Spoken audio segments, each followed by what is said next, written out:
What's up, DGens? This is Locked In. As per usual, I'm your host, Mason Cameron. Oh, wait, we have technical difficulties. Now There we're it goes. locked in. Now we're locked in. go. Okay, there we go. Buttons need to be pressing. That's all right. We'll start this over. Now, this is Locked In. I'm your host, Mason Cameron, at that PFF_Mace on the Twitter. I'm super excited again today. As promised, today we're breaking down the NFC win totals market. I know I said this show would be on Friday, but I have to keep you guys on your toes, throw you a couple curveballs every so often. With me, as always, my partner in crime, Vishaal Gupta, at Vishaal_Gupta95 on the Twitter. V, how you feeling today? You ready to break it down? Yeah, absolutely. Ready to finish this off by doing the NFC. Again, this is not going to be quite as exciting as the AFC, but we'll get through it. It's definitely not going to have as many fireworks, but all the same, I think that we have the boring stuff is sometimes where we find the best value. But that's true. I got a lot of experience from that from the USFL this season. So, and joining us again today after breaking down the AFC so eloquently last show, we have the Ben Hunt at Ben Had Ben on the Twitter. Ben, it's good to see you again, man. I have a feeling we're going to be seeing you around the show a lot. Good to see you guys. I'm happy to be here. I will say this: if there may be fireworks, but they'll be the kind of fireworks that are like in a dumpster fire. Those kind of fireworks. Just to different flavors for everybody. But yeah, I'm locked in. I'm locked and loaded. I'm ready to go. Let's make some money. Good. We love it. We love it. And also joining us today, we have another fresh face in the lobby, another new addition to the IN betting team, Vaughan Moore. Vaughan, you spent the offseason actually breaking down the NFC win futures over on the site. It's been a great read. I've loved every word of it, and I can't wait to hear how you break it down and see what you have in store for us today. Yeah, everybody needs to hear my opinion, so I'm glad they can finally hear it. Yeah, and I didn't hear a word you said because I just knocked my entire headset out, but that's okay. We keep it rolling here. It's obviously a great afternoon with many technical difficulties right off the rip.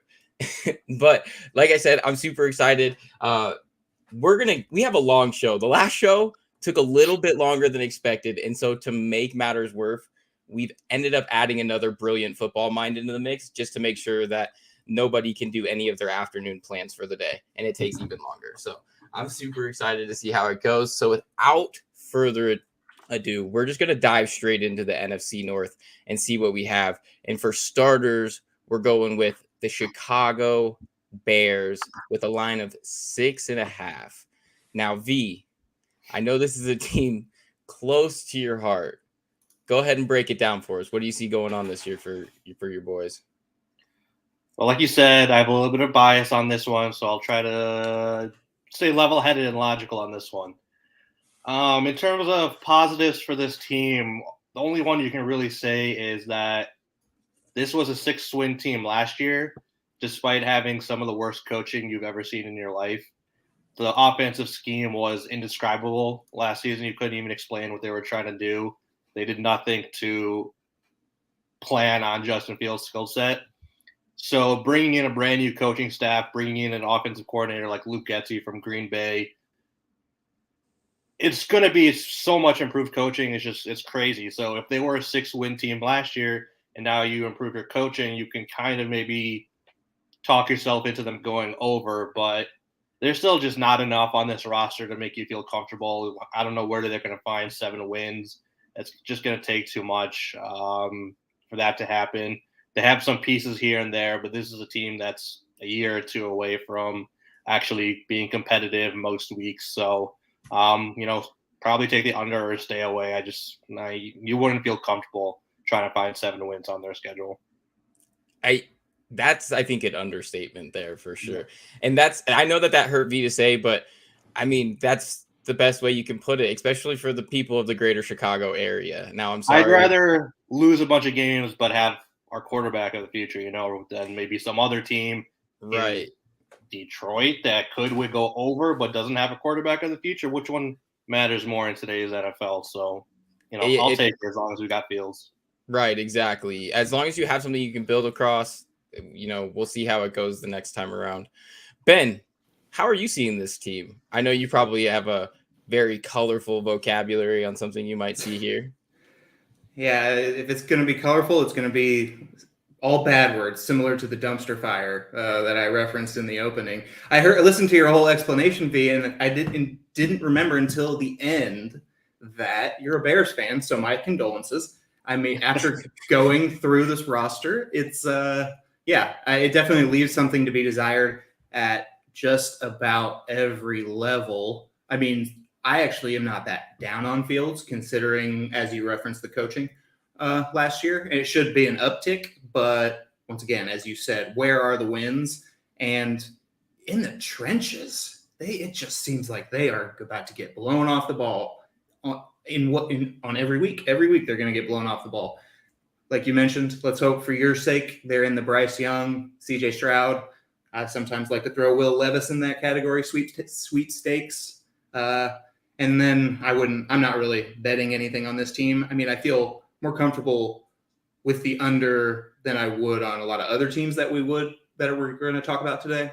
But if we have to make a bet on this team, I bet most losses. I think it's at plus 700 on DraftKings Sportsbook. I think that's decent value. I think they could bottom out. I mean, the teams ahead of them, Texans, some people are projecting Davis Mills to be better. I'm not necessarily one of them. Falcons, Jets, Seahawks.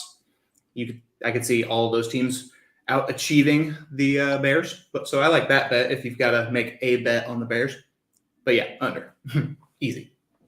Yeah, that's understandable. It's actually, I mean, when you think about it, you see those teams ahead of them: Houston, Atlanta, New York, Seattle, Chicago, with the odds being, plus 700. That's a great value there. That's a huge value for all the reasons that you just said, because, I mean, frankly, they do have a good quarterback, but there is a lot to be desired, especially up front. And it's going to be an interesting season to watch the Bears get kind of tossed around, because that's not usually, even when they've been bad, it's kind of been skill play, and they've kind of been a tough team, but it's not going to look that great this year. So, Vaughan, how are you seeing this Bears team? Are you guys in agreement here? Do we have yays all around?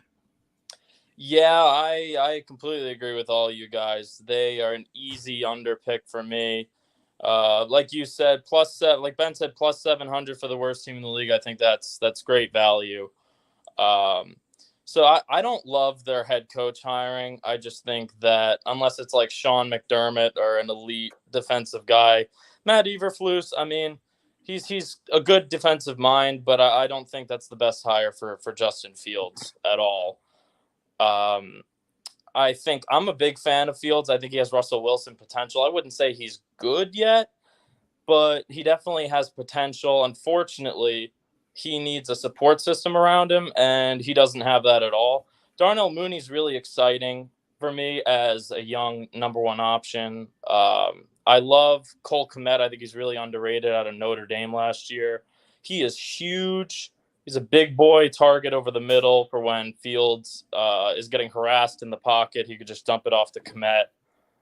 So that's good. But other than that, I mean, I can barely name another receiver on their team. Byron Pringle. And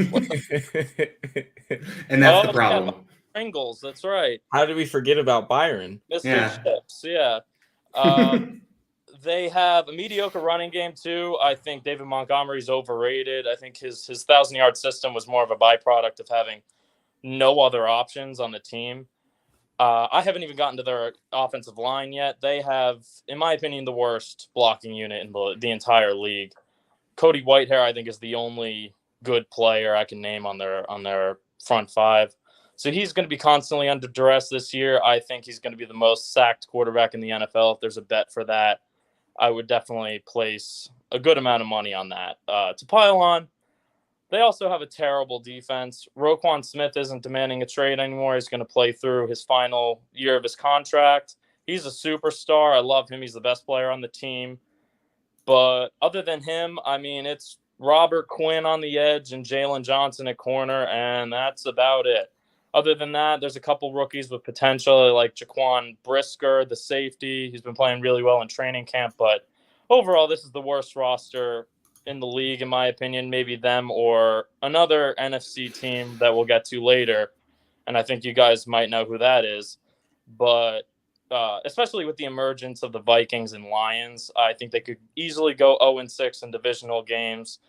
Fields has been completely fucked over by the organization, which is completely in shambles and going through a rebuild. So this is an easy underpick for me because I can't see them winning more than 4 games this year. The cupboard is bare there. And, and it brings to point what V said earlier is you do have a good quarterback there, but I'm also of the belief that you can ruin a young quarterback by not putting them in positions to succeed. We see it all the time where guys have great talent and then they go to, because of the draft system, they go into the worst franchises in the league and just never make it out and just never have that confidence that we saw with them coming out of the draft or anything like that. And now I'm not saying that that's exactly what we're going to see with Fields, but that's something that franchise, that management team, they need to be addressing and focusing on ASAP as soon as they can in the future. And hopefully they can just survive this year. I think that's their goal this year is survival. And when you put it in that perspective, 6.5 wins is completely untenable. I right there on board with you guys. So got to look for Fields to have some Trevor Lawrence type progression this year in the sense of how Trevor did last year with everything burning down around him. Is he able to keep his head above water? Right. Yeah, absolutely. I think he'll show at least a decent showing being able to do it. Just scramble, his ability to scramble will be so helpful in the situation that he's in.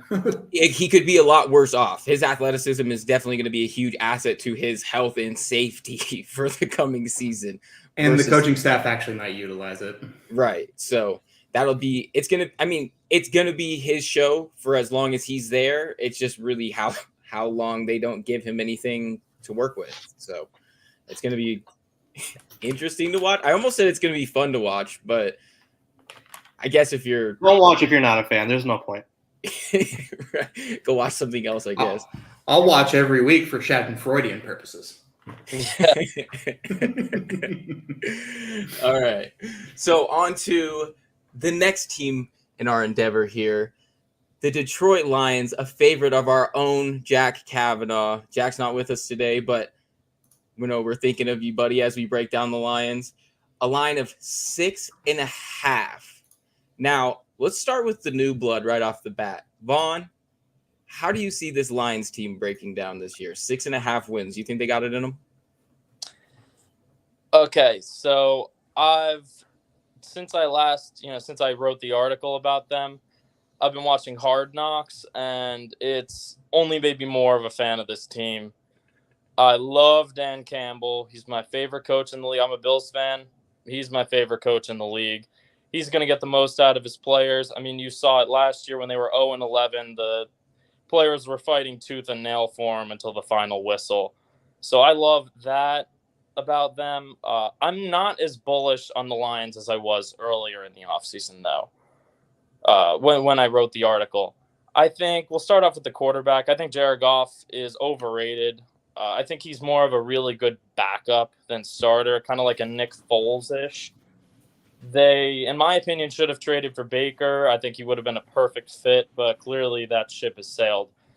The biggest strength of this team is the offensive line. It's truly amazing. I think they could have the best offensive line in the entire NFL. Penei Sewell and Frank Ragnow are elite. They're superstars at their positions, and then the other starters are also really good Pro Bowl level players. They don't have a single weakness up front. DeAndre Swift should benefit from this and have a breakout year this year as the RB1. They have quietly a lot of weapons too. DJ Chark was an under the radar signing. He's a really good player. Monroe St. Brown, obviously we all saw his breakout towards the end of last year, and TJ Hawkinson is a great tight end. They're all very exciting options for Goff, and not to mention Jamison Williams, who I think is going to take the league by storm when he returns from injury. He was my favorite receiver from this draft. The defense, unfortunately, is pretty bad as it stands now, in my opinion. But they do have a lot of young players with potential, namely, obviously, Aiden Hutchinson, who I think could make the Pro Bowl as a rookie.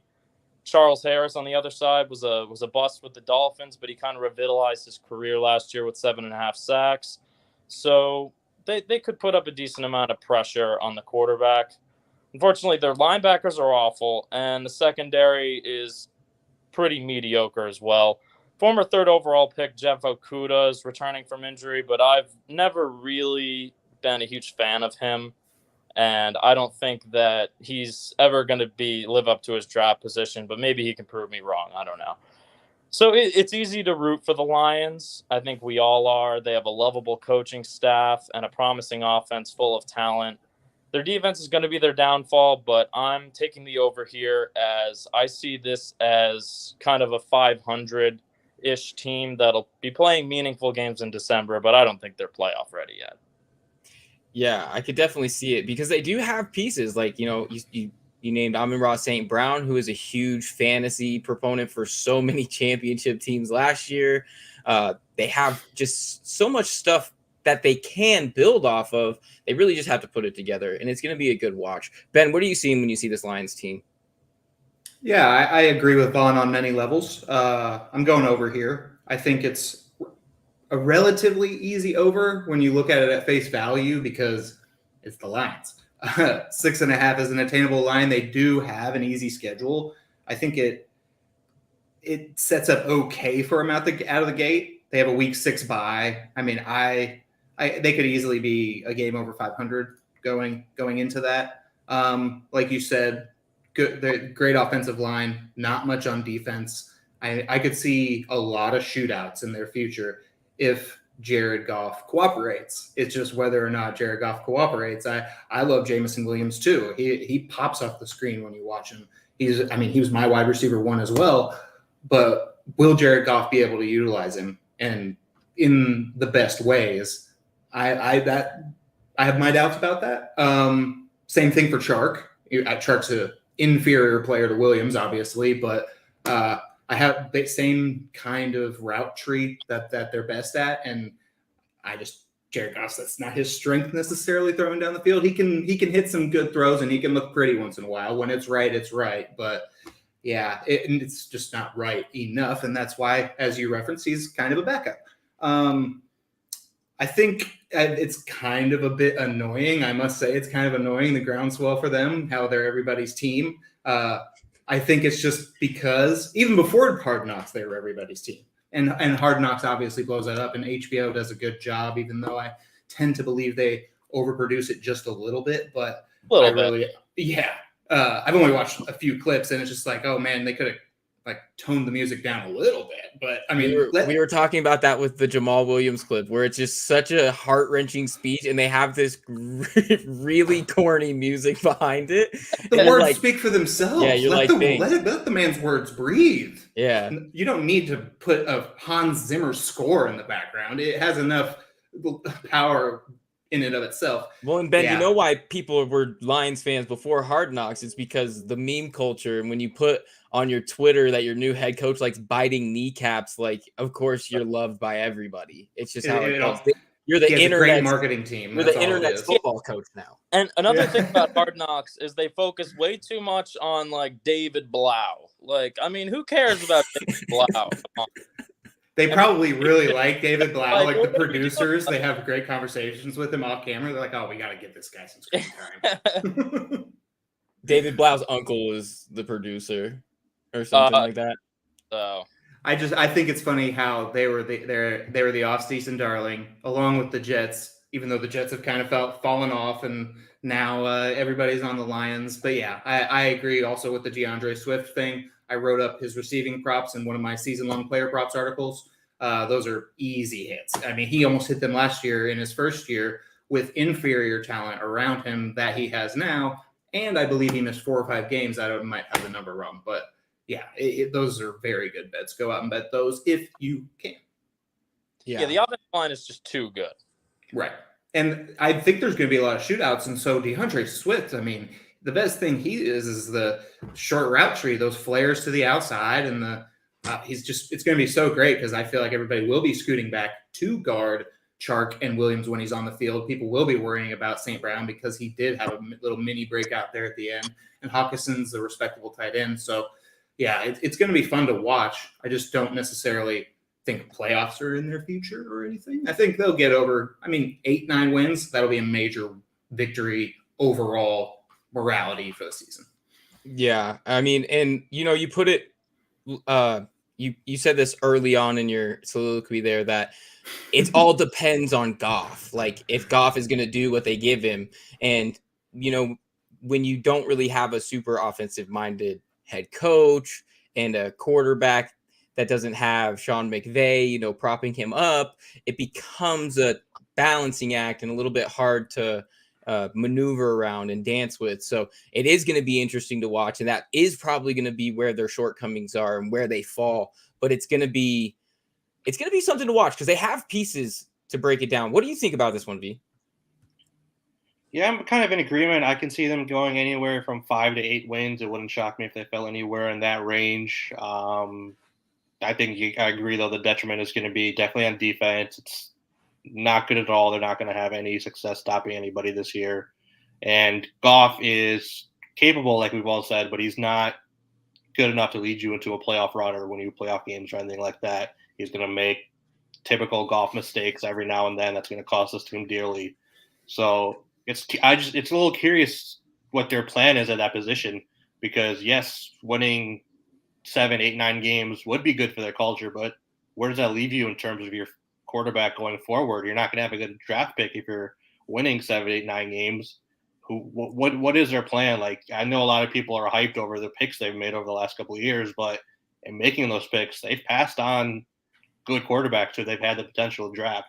We go back to 2021, people love Sewell, but you had quarterbacks there who could have been franchise guys for you, which is definitely more important than getting a tackle. So we can talk about the Lions all day long, but I'm not 100% sure what their future is until they get this quarterback thing figured out.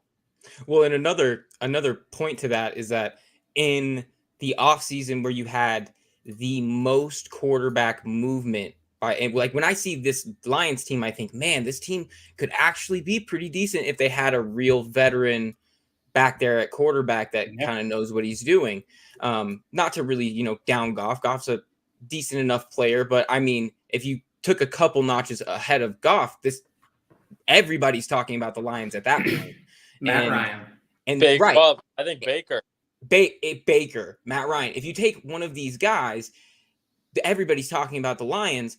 Now, they didn't really do anything. So you're kind of questioning, okay, what is your plan? And if they're going to continue to, be this up and coming young team and they're going to go out and go over this line, they're not in it for this draft pick. And when I think about their coaching staff and things, I definitely see that as like, yeah, they're like, oh, we don't care about the draft pick, but that's fine. But you also have to show that you have the sack to go out there and make a deal for one, whether it be on the market next offseason for a veteran or whether it be to package 2 of your picks and to move up in the draft next year to get one of these guys that we know is going to be, probably an asset for that team that they can continue to build off of. Those are the type of teams we see go far. So it's going to be interesting to watch how this develops. I agree with you. And you know what? I've got a little prop here for us. I hope Jack's watching. There you go. The Lions are back, baby. All right, that one's for you, Jack. I love you, buddy. All right, let's see.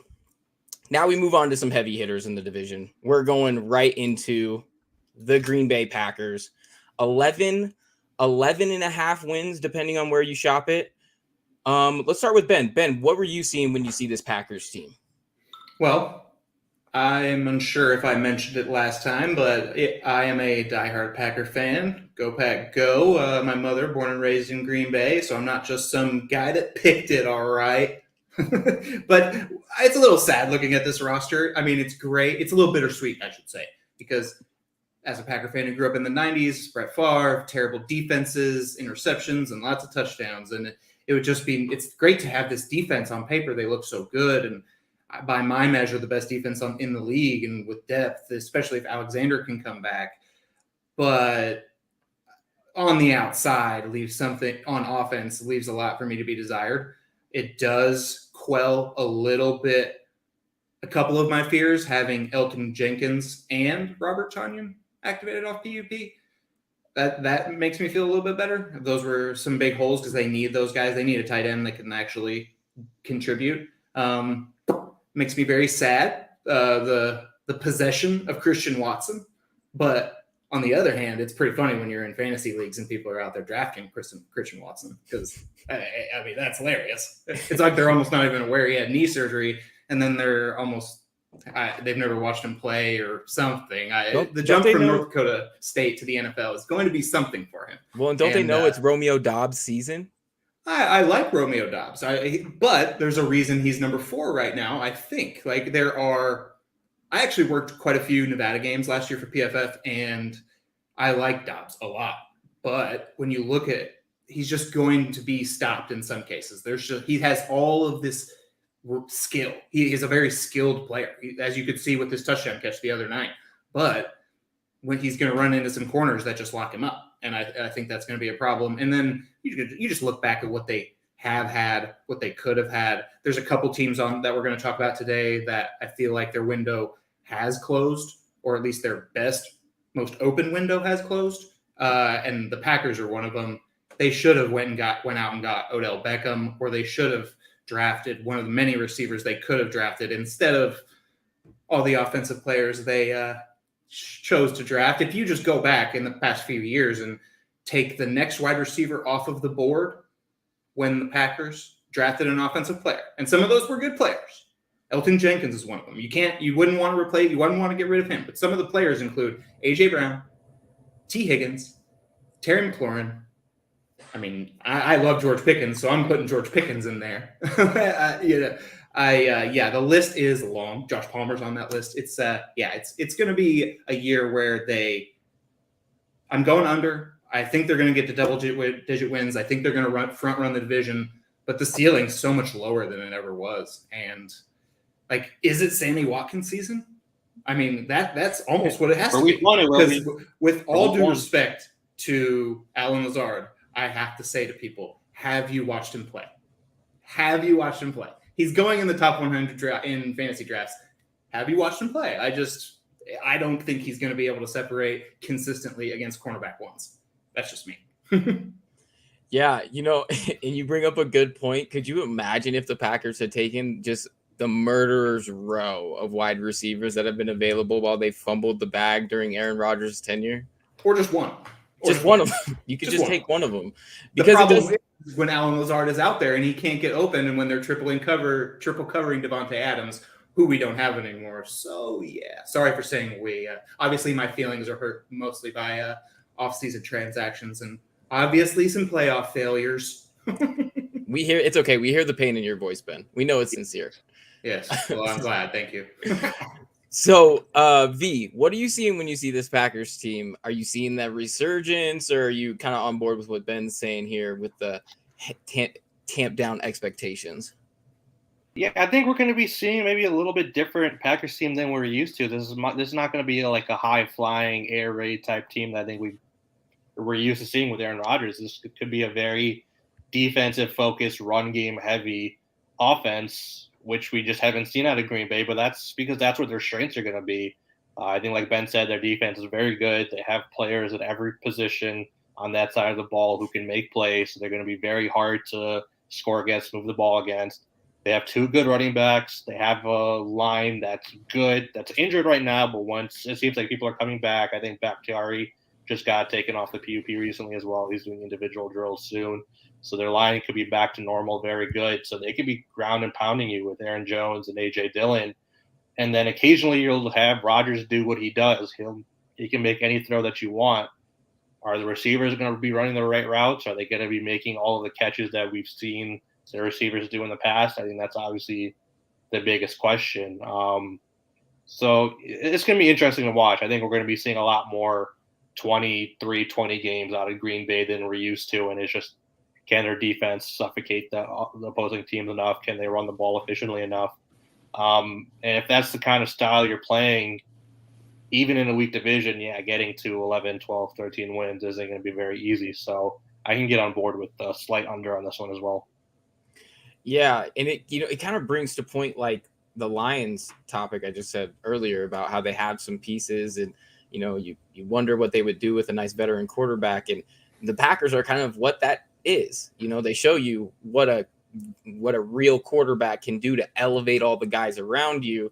Now, is it going to be enough? Like maybe with more time and more molding, like Rodgers can put his fingerprints on all these new and young receivers and things like that, but he's going to have little chemistry with all of them.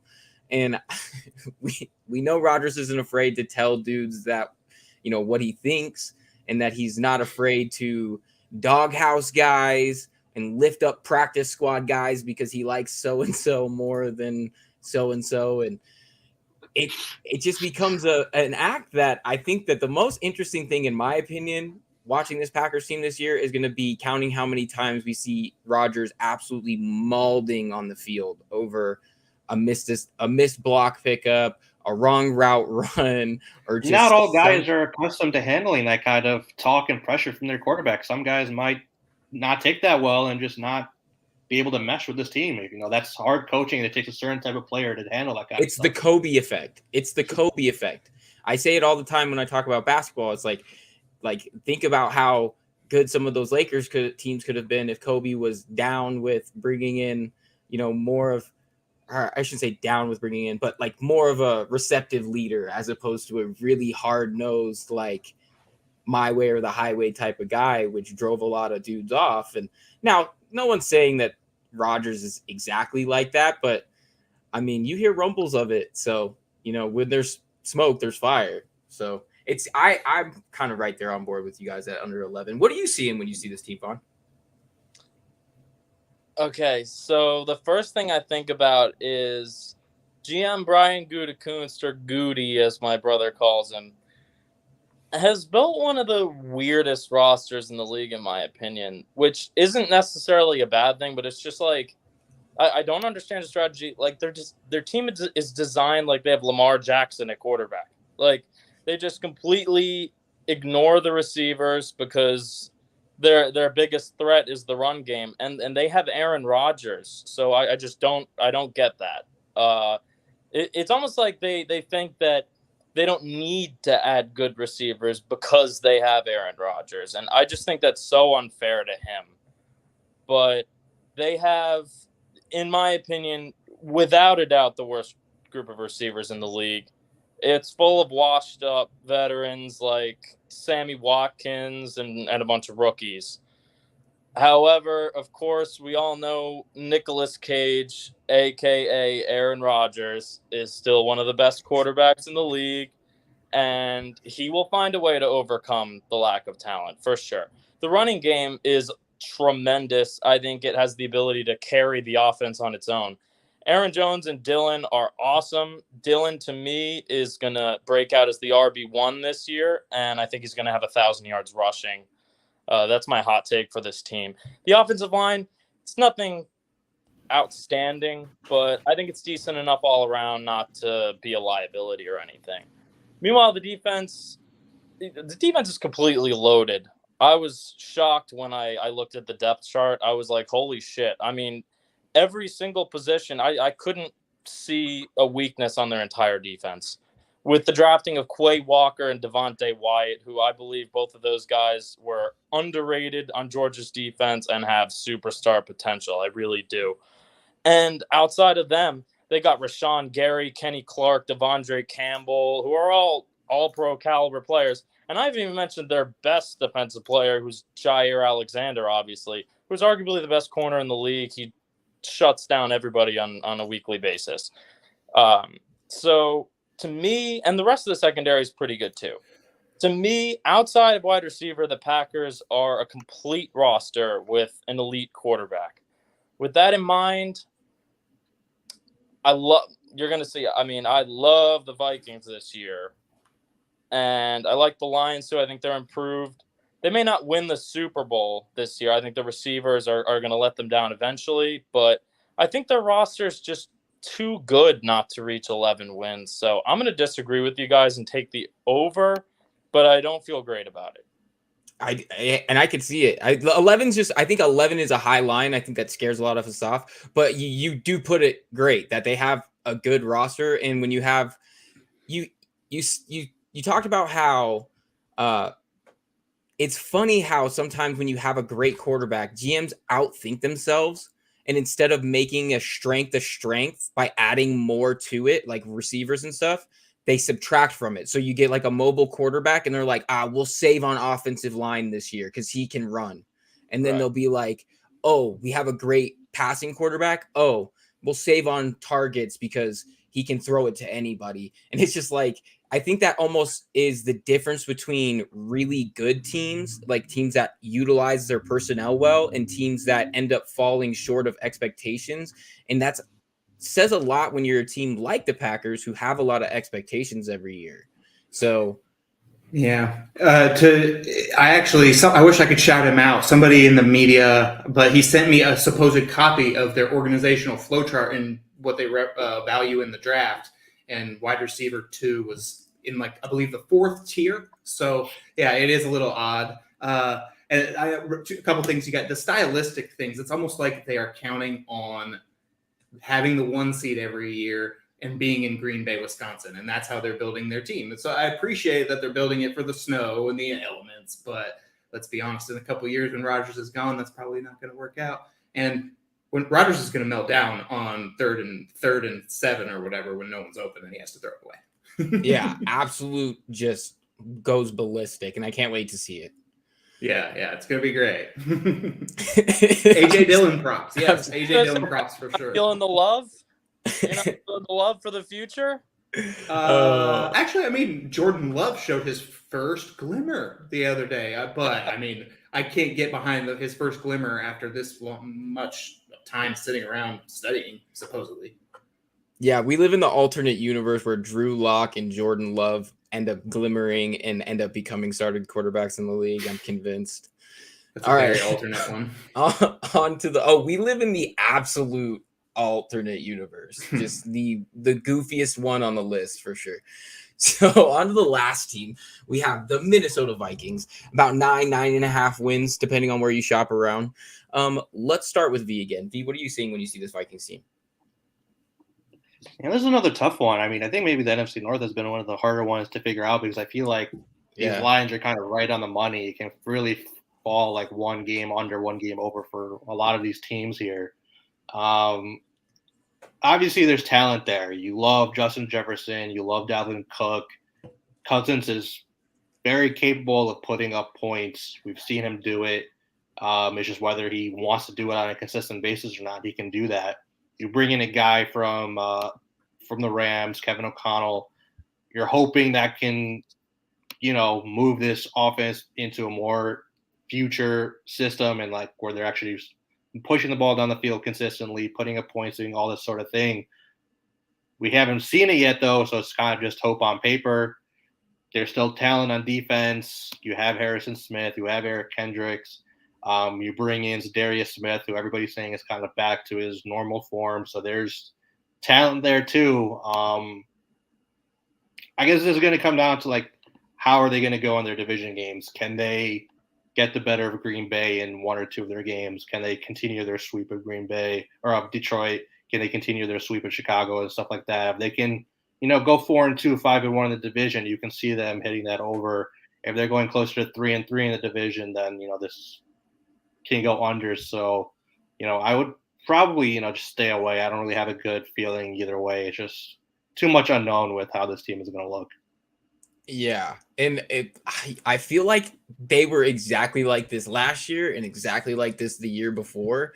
It seems like the Cousins era in Minnesota has had this MO of just really hard to peg, because at any time you can have the Kirk Cousins who led the league at one point in PFF passer rating, or you can have the guy that we know and love, that we just love to watch implode at certain times and just absolutely, I can't say the term that I'm trying to say, in his pants, but that's what he does. So, and that was a team that banked on their defense a lot. And then last year they didn't have the defense, or they didn't have the defensive production, but they still had those names and the people that we know there so it was kind of a confusing thing all around for them. And I still have a hard time getting a pigeonhole on this team, a view of this team, because it can go so many ways. Vaughn, what do you see when you see this Vikings team? Come help me figure this thing out. So I'm going to disagree with you guys. I am all in on the Vikings this year. This is one of my hot take teams of the league for sure. This team reminds me of the 2016 Falcons team that went to the Super Bowl. They're coming off a year when they lost so many close games. 8 of their 9 losses last year were by 1 possession. So, and which is an amazing stat. That's what caught my eye at first. And then I looked at this team and I love it.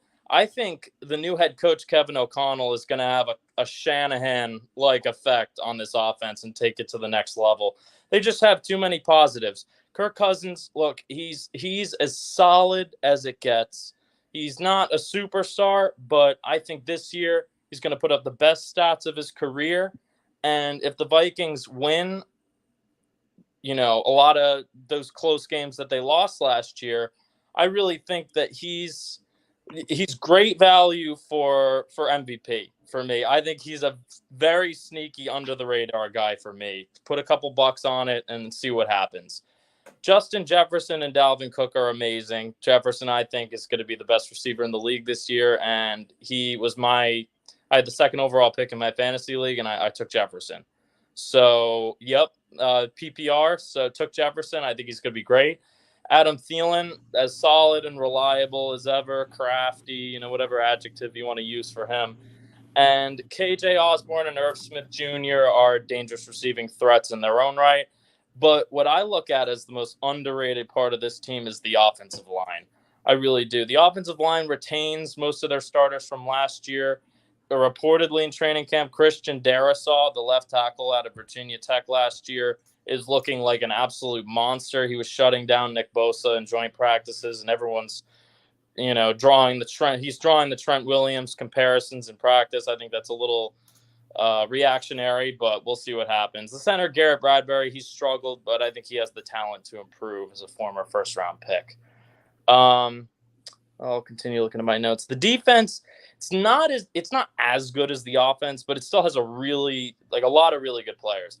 Danielle Hunter and Zadarius Smith are going to be good for 20 sacks between the two of them combined. They're proven, and I still think they're going to be really good. Dalvin Tomlinson is a monster run stuffer in the middle. Eric Kendricks is one of the best inside linebackers in the league. He can do it all.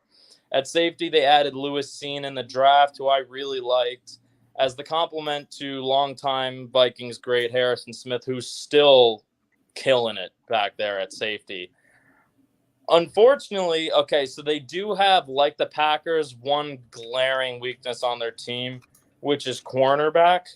Their best corner right now is a completely washed Patrick Peterson, who's nothing like he was a few years ago. I mean, he's still okay, but he shouldn't be covering opposing number 1 receivers. They'll have to hope that Andrew Booth out of Clemson is ready right away, because otherwise this could be their kryptonite at the end of the day. That being said, I think corner is really the only glaring weakness on the team, in my opinion. I think that their luck is going to turn around this year with a new, exciting, young offensive coaching staff. They're my pick to win the division, the NFC North, with 12 to 13 wins and make a playoff. I am all in on the Vikings this year. They're my surprise team of the year, and I've already put money on the over. I recommend everybody do the same.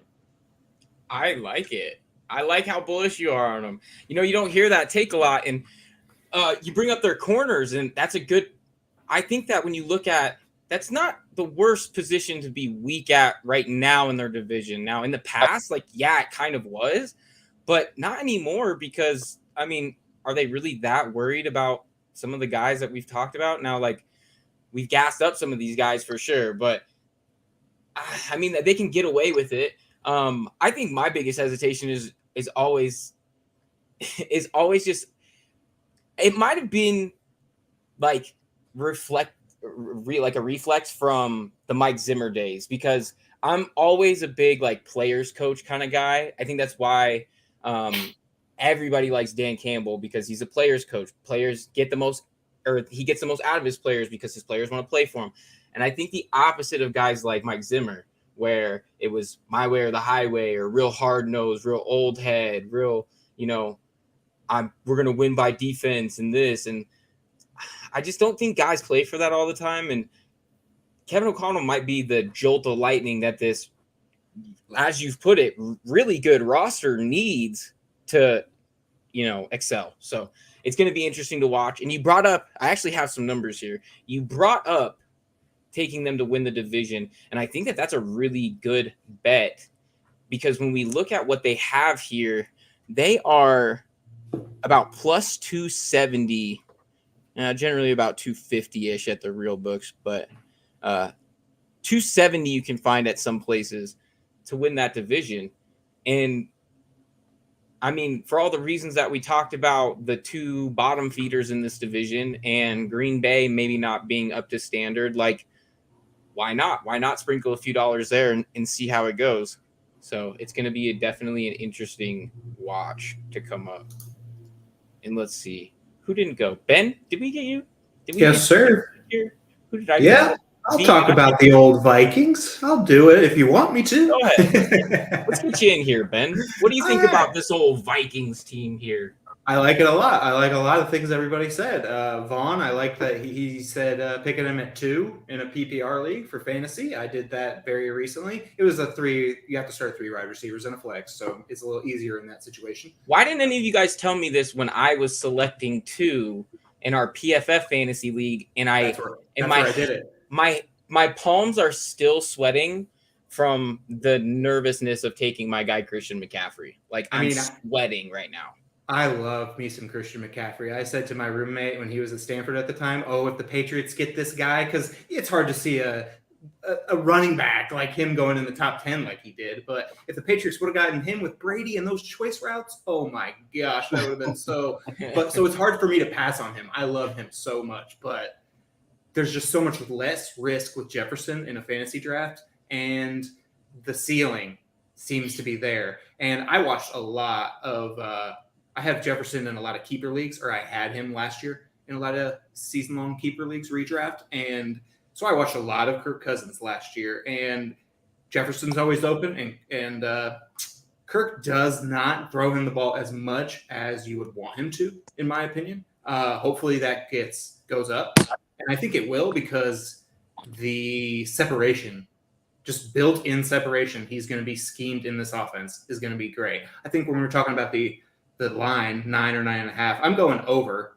I think a lot of what has to do with their Super Bowl chances, as Vaughan was saying, would be the health of their tertiary players, maybe not fully tertiary, but Dalvin Cook, is he going to be around for the long stretch? Adam Thielen, because if they're there, this will be a potent offense. If they're not, I could see him falling down a little bit, and those guys have struggled with health a little bit historically. I like what you said, V, about their matchups in division. That's something I had written down for Detroit. I like the Vikings matchups against Detroit, and I kind of like them to split with Green Bay. Their opening is a little tough depending on how you view these teams. Green Bay at home, the Eagles in Philadelphia, Detroit at home, and then at New Orleans, which who knows what New Orleans is going to look like, but we know their defensive front seven is going to be very good, and I do not like the Vikings to win in the trenches that day. I like it. I like them getting to 10, maybe 11. I think the Dolphins game and the Indy game are kind of like swing games. Those are going to be interesting ones, not only because they're kind of like hipster matchups we don't get to see all the time, but also because just stylistically the matchups are going to be very interesting as well. Kevin O'Connell, big key, as you guys are saying. I like him a lot, though. I wouldn't necessarily jump on the train like you, Vaughan, but I appreciate it most definitely. Ben, you don't have any more. You don't have any. You only get one flag to plant. You put it in Jacksonville. Well. Did anybody see? I was waiting for it to come up naturally. How'd he look last night, boys? Looked pretty good, didn't he? I have Are we to talking hand it about to you. preseason? Are we trying to evaluate and make conclusions off preseason games? Is that where The- we're at? I'm just saying. Look right? pretty Let good. Ben smell Small his windows. roses. Let Ben smell his roses. Come on now. Just saying. If everybody's down on Tennessee, right? Darius Leonard, if he's not there, that defense is going to be a show of Shaquille itself. Leonard. Say again, Vaughn? Shaquille Leonard. Oh, that's right. Sorry, my apologies. Years Hey. and years of conditioning. I forgot. Shaquille Leonard, if he's not, maybe he shouldn't have changed his name and he'd be a little more healthy. Just saying. Just not. I'm just kidding. But and then I think it's going to depend a lot on Stephon Gilmore too. If he's back to being himself, that's really going to help this defense. But if he's out and Leonard's out, shootout city. So I think that just would open the door for Jacksonville if they're respectable. That's a good point. And he was poised last night. He looked so good in preseason. Take your victory Shooting up lap, your Ben. boards. It's okay. Go ahead. Take your victory lap, Ben. Shoot him I up like the it here. boards. That's right. I mean, they're going to beat Washington week 1. I've been watching Washington play in preseason too. They don't Don't look give like a away all well-oiled my machine. good bets. We haven't even got to that show yet. We have more shows to See do. with all of my picks already. Taking all of our stuff right off the bat. Sorry, Everybody make my sure you tune apologies. in to week 1 of Locked Hey, I'm a In. Jaguars man. You can't take any Jaguars from me. All right. Now on to the next division. We have the Dallas Cowboys, 10.5 wins. V, what are you seeing when you see the Cowboys? I'm seeing Mike McCarthy, and I'm trying to not vomit. That's what's going on over here. I know Ben knows all about Mike McCarthy, and Vomiting. seeing his name as the head coach just makes me want to take the under so bad on this team. What happened in the playoffs last year was a disaster for this organization as a whole. It's just really bad. There's nothing for me to really get excited about on this team besides Micah Parsons and CeeDee Lamb. I like Dak Prescott. He's fine, but they're not doing him a whole ton of favors. You lose Amari Cooper. Gallup is still injured. They haven't really brought in anybody else. You still have a good offensive line. Zeke is back there doing his thing, but God, I hate Mike McCarthy so much. He's just not a good coach. I don't know why I would feel comfortable betting over 10.5 on this team with him as coach. Jerry Jones made a huge mistake, as we all know, when he made that hire. It's a disaster. They need to move on very quickly from him, and until they do that, I'm just gonna not pick anything over for Dallas. No, Jerry Jones made a mistake. Color me shocked. Shocker, right? Shocked. I'm absolutely flabbergasted. And what do you mean, V? They don't have any wide receivers? They're going to go and sign Antonio Brown week 2. Right? He's definitely going to play more than 2 games for sure before he does something dumb again. Before he rips off his pads and jumps into the crowd. Yep. So I definitely see it. Vaughan, what do you see when you see this team? So I saw 10.5 wins, and I was surprised when I saw the line at first. But then I remembered that this is the Cowboys after all. America's team. The media talks endlessly about this team for ratings, and I think that inflates their win total. But this roster is definitely worse than it was last year. There's no doubt about it. I think it's because of the ridiculous Zeke Elliott and Tyron Smith contracts. It's really, really putting a damper on this team. They had to let go of several starters from last year, and they didn't have the cap flexibility to replace them. So, I think Dak Prescott's awesome. I think he's a top 10-ish quarterback in the league. But I think he'll be tested this year more than any other in his career. Lost Amari Cooper and Cedric Wilson. They're gone.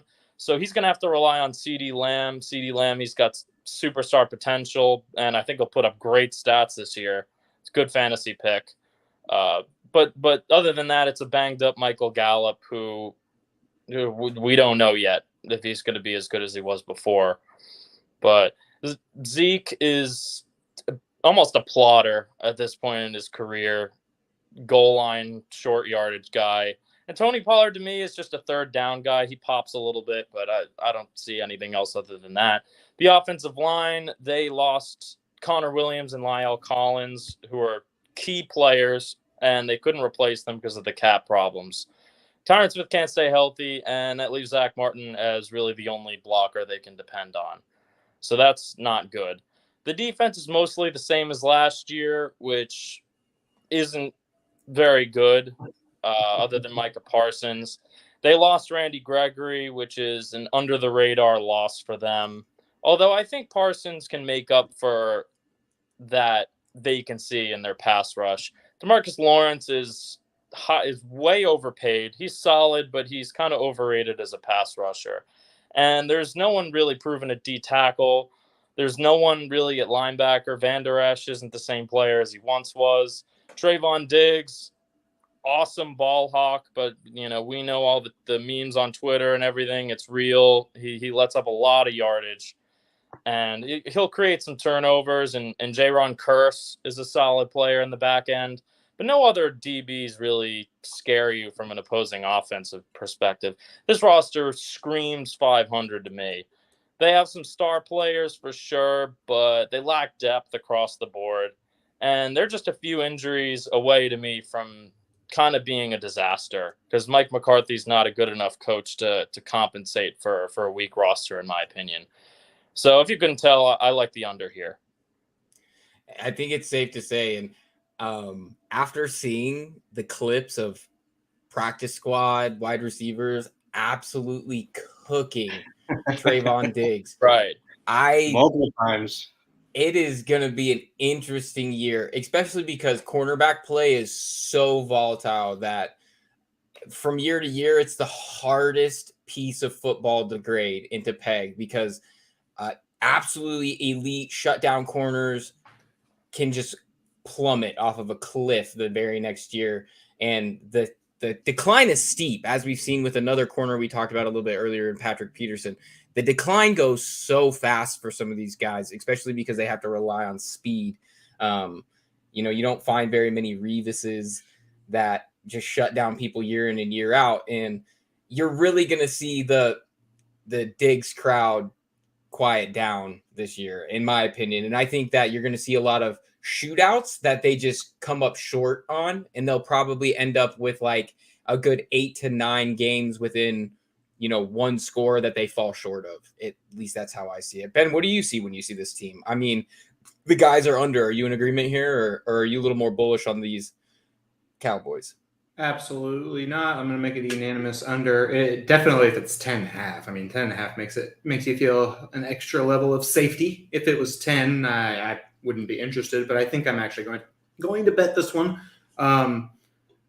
Their matchups in the division, I don't give them the edge against the other top team in the division, which we will get to. And then their unique games are at Rams, Tampa Bay, which is their opener, and Bengals, which is the following week. So let's just look at it. And I want to say one more thing about the Vikings. The Vikings have a tough start to their schedule too.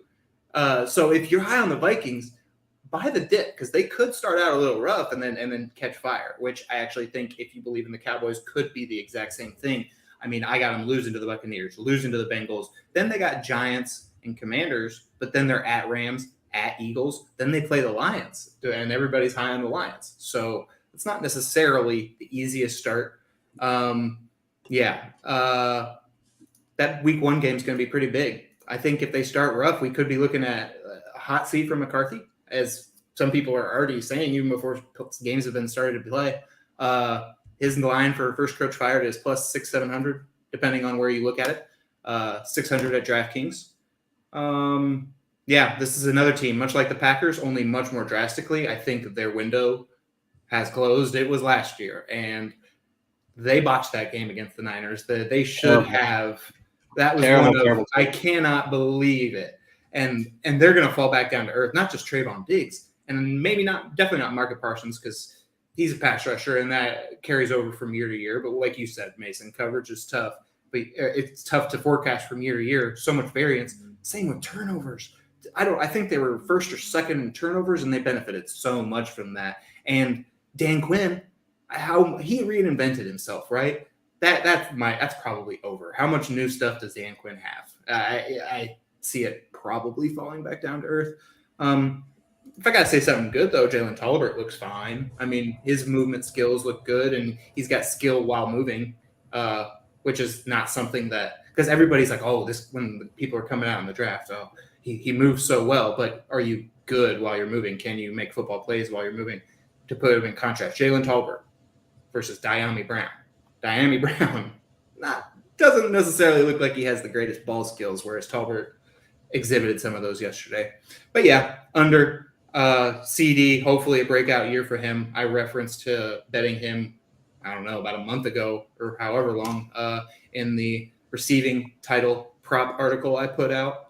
This is an easy under. I don't really – I was down on them last year, so I've got to be down on them this year.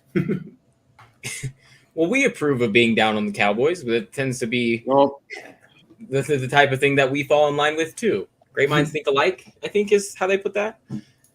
So I get it. So moving on to another team in this here division, the New York Giants, 7.5. Ben, what are you seeing when you see the Giants?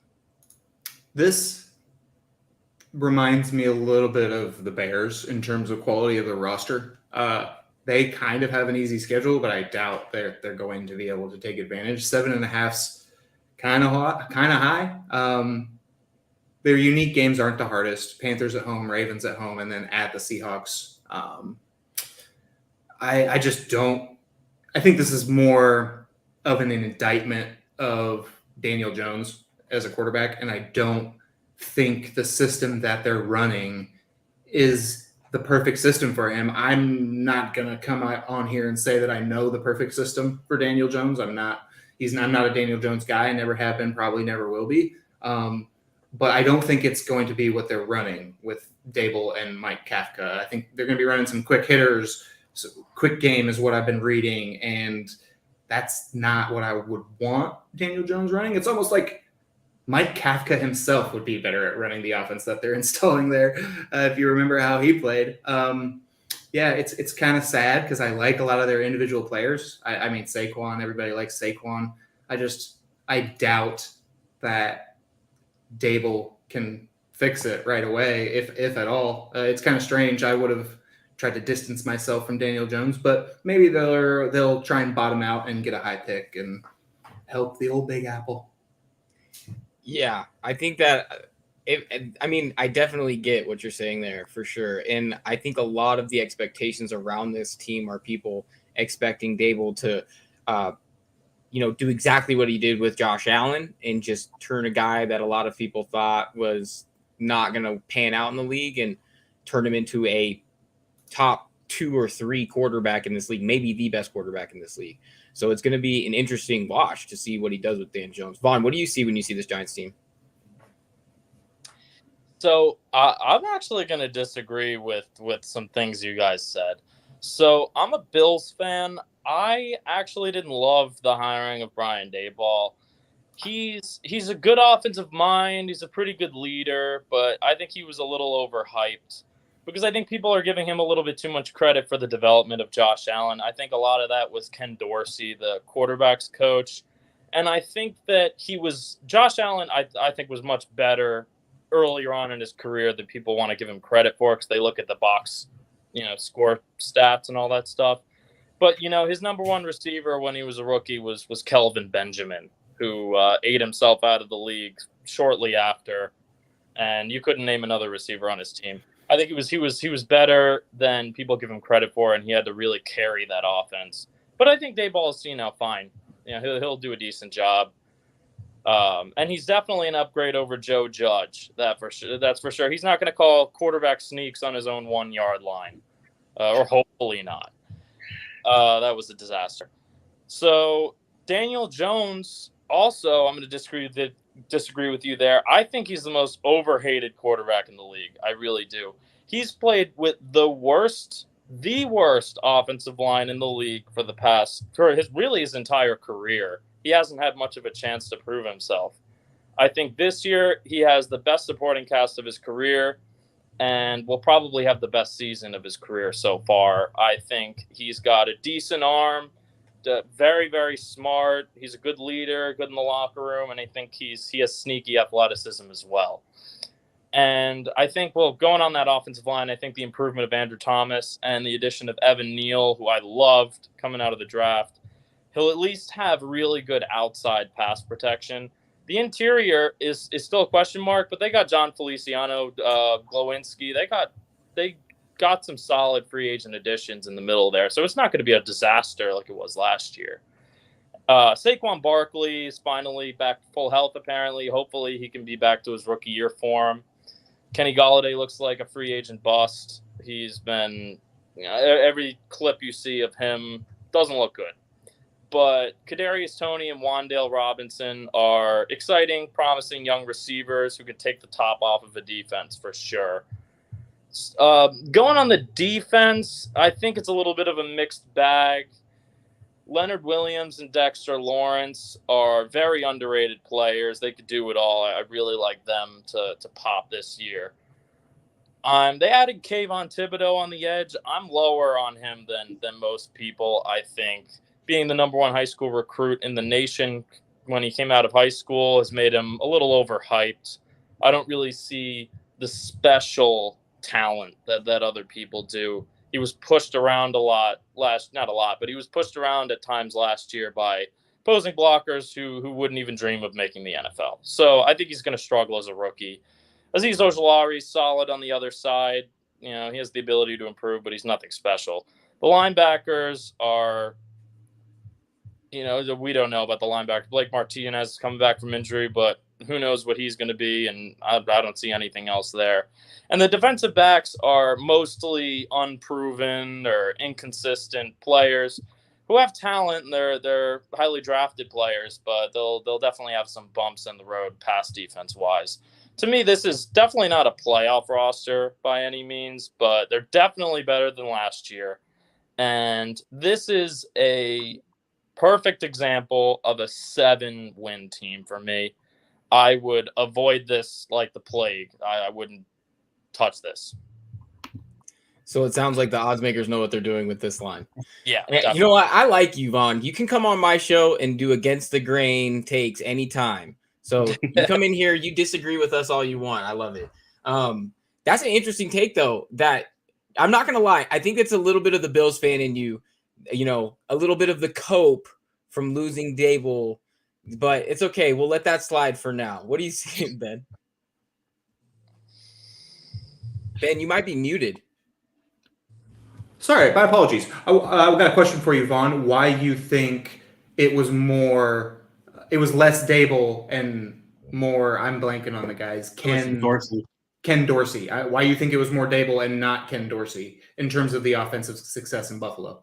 So that's just from what I hear. I follow the Bills very closely, and I look at all the reports and everything, and based on how Josh Allen's looked in training camp, he hasn't skipped a beat. That's just kind of my theory. I don't know for sure, but that's just, I don't know. That's just a gut feeling of mine. So, I mean, Right. Look, it's not.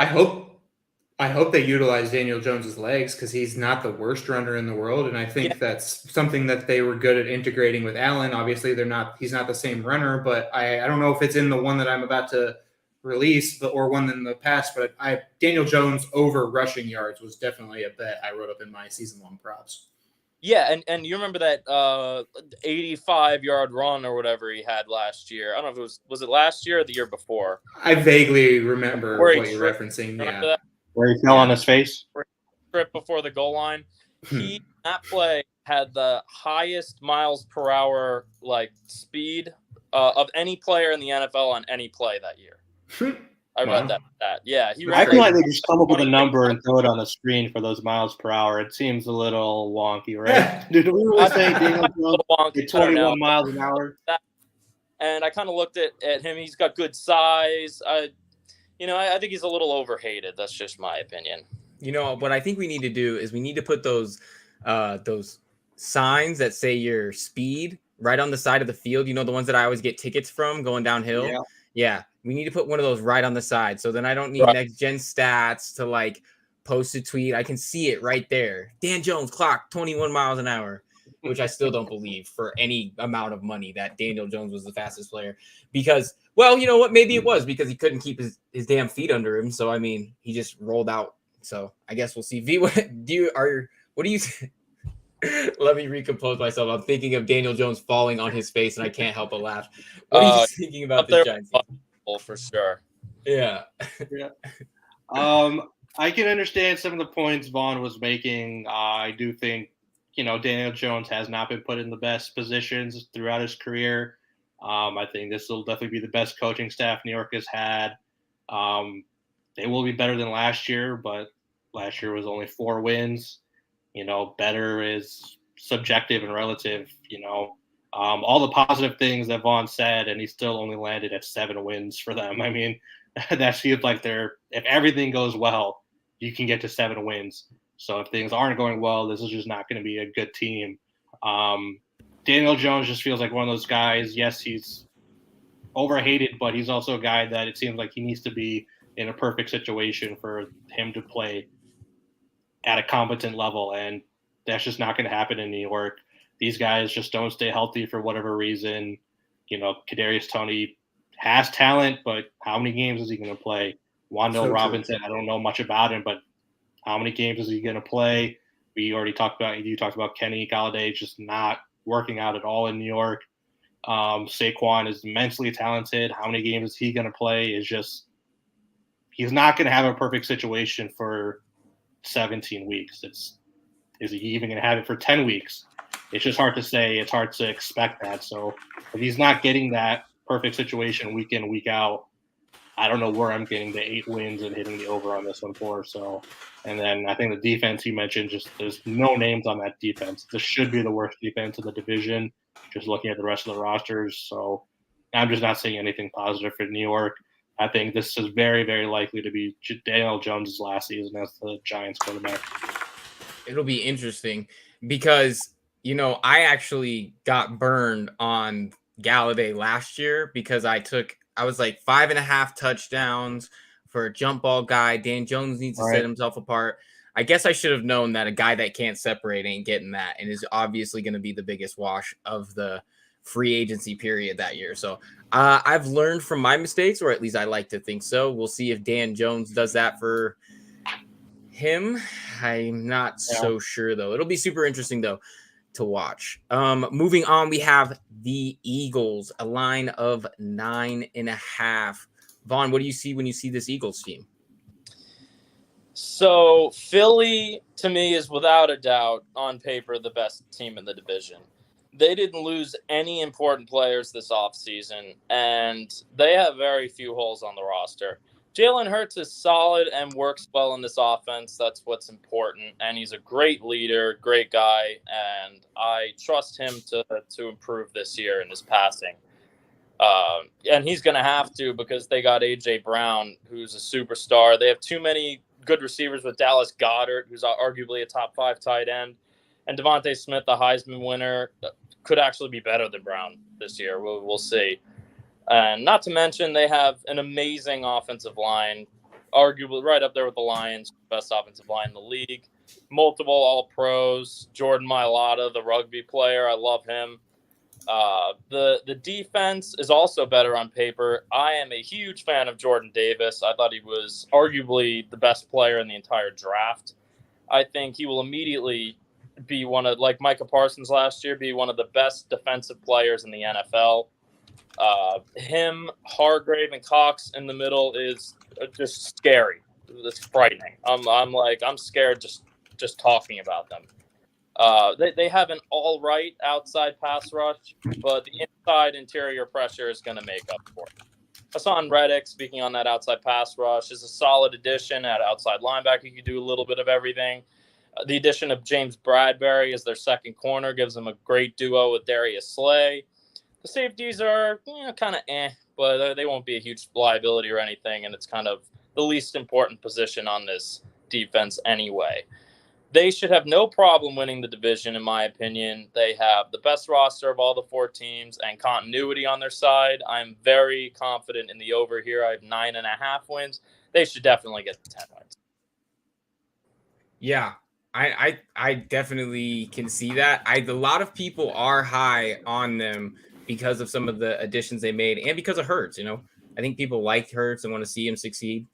I know some people aren't super high on Hurts. Now, his ability to throw the ball is definitely come in question, so we'll see exactly how he can develop in that sense, and that'll be at least in my opinion, a huge takeaway to how far this team can go because they have pieces and they have a lot that they can do. Ben, what do you see when you see this Eagles team?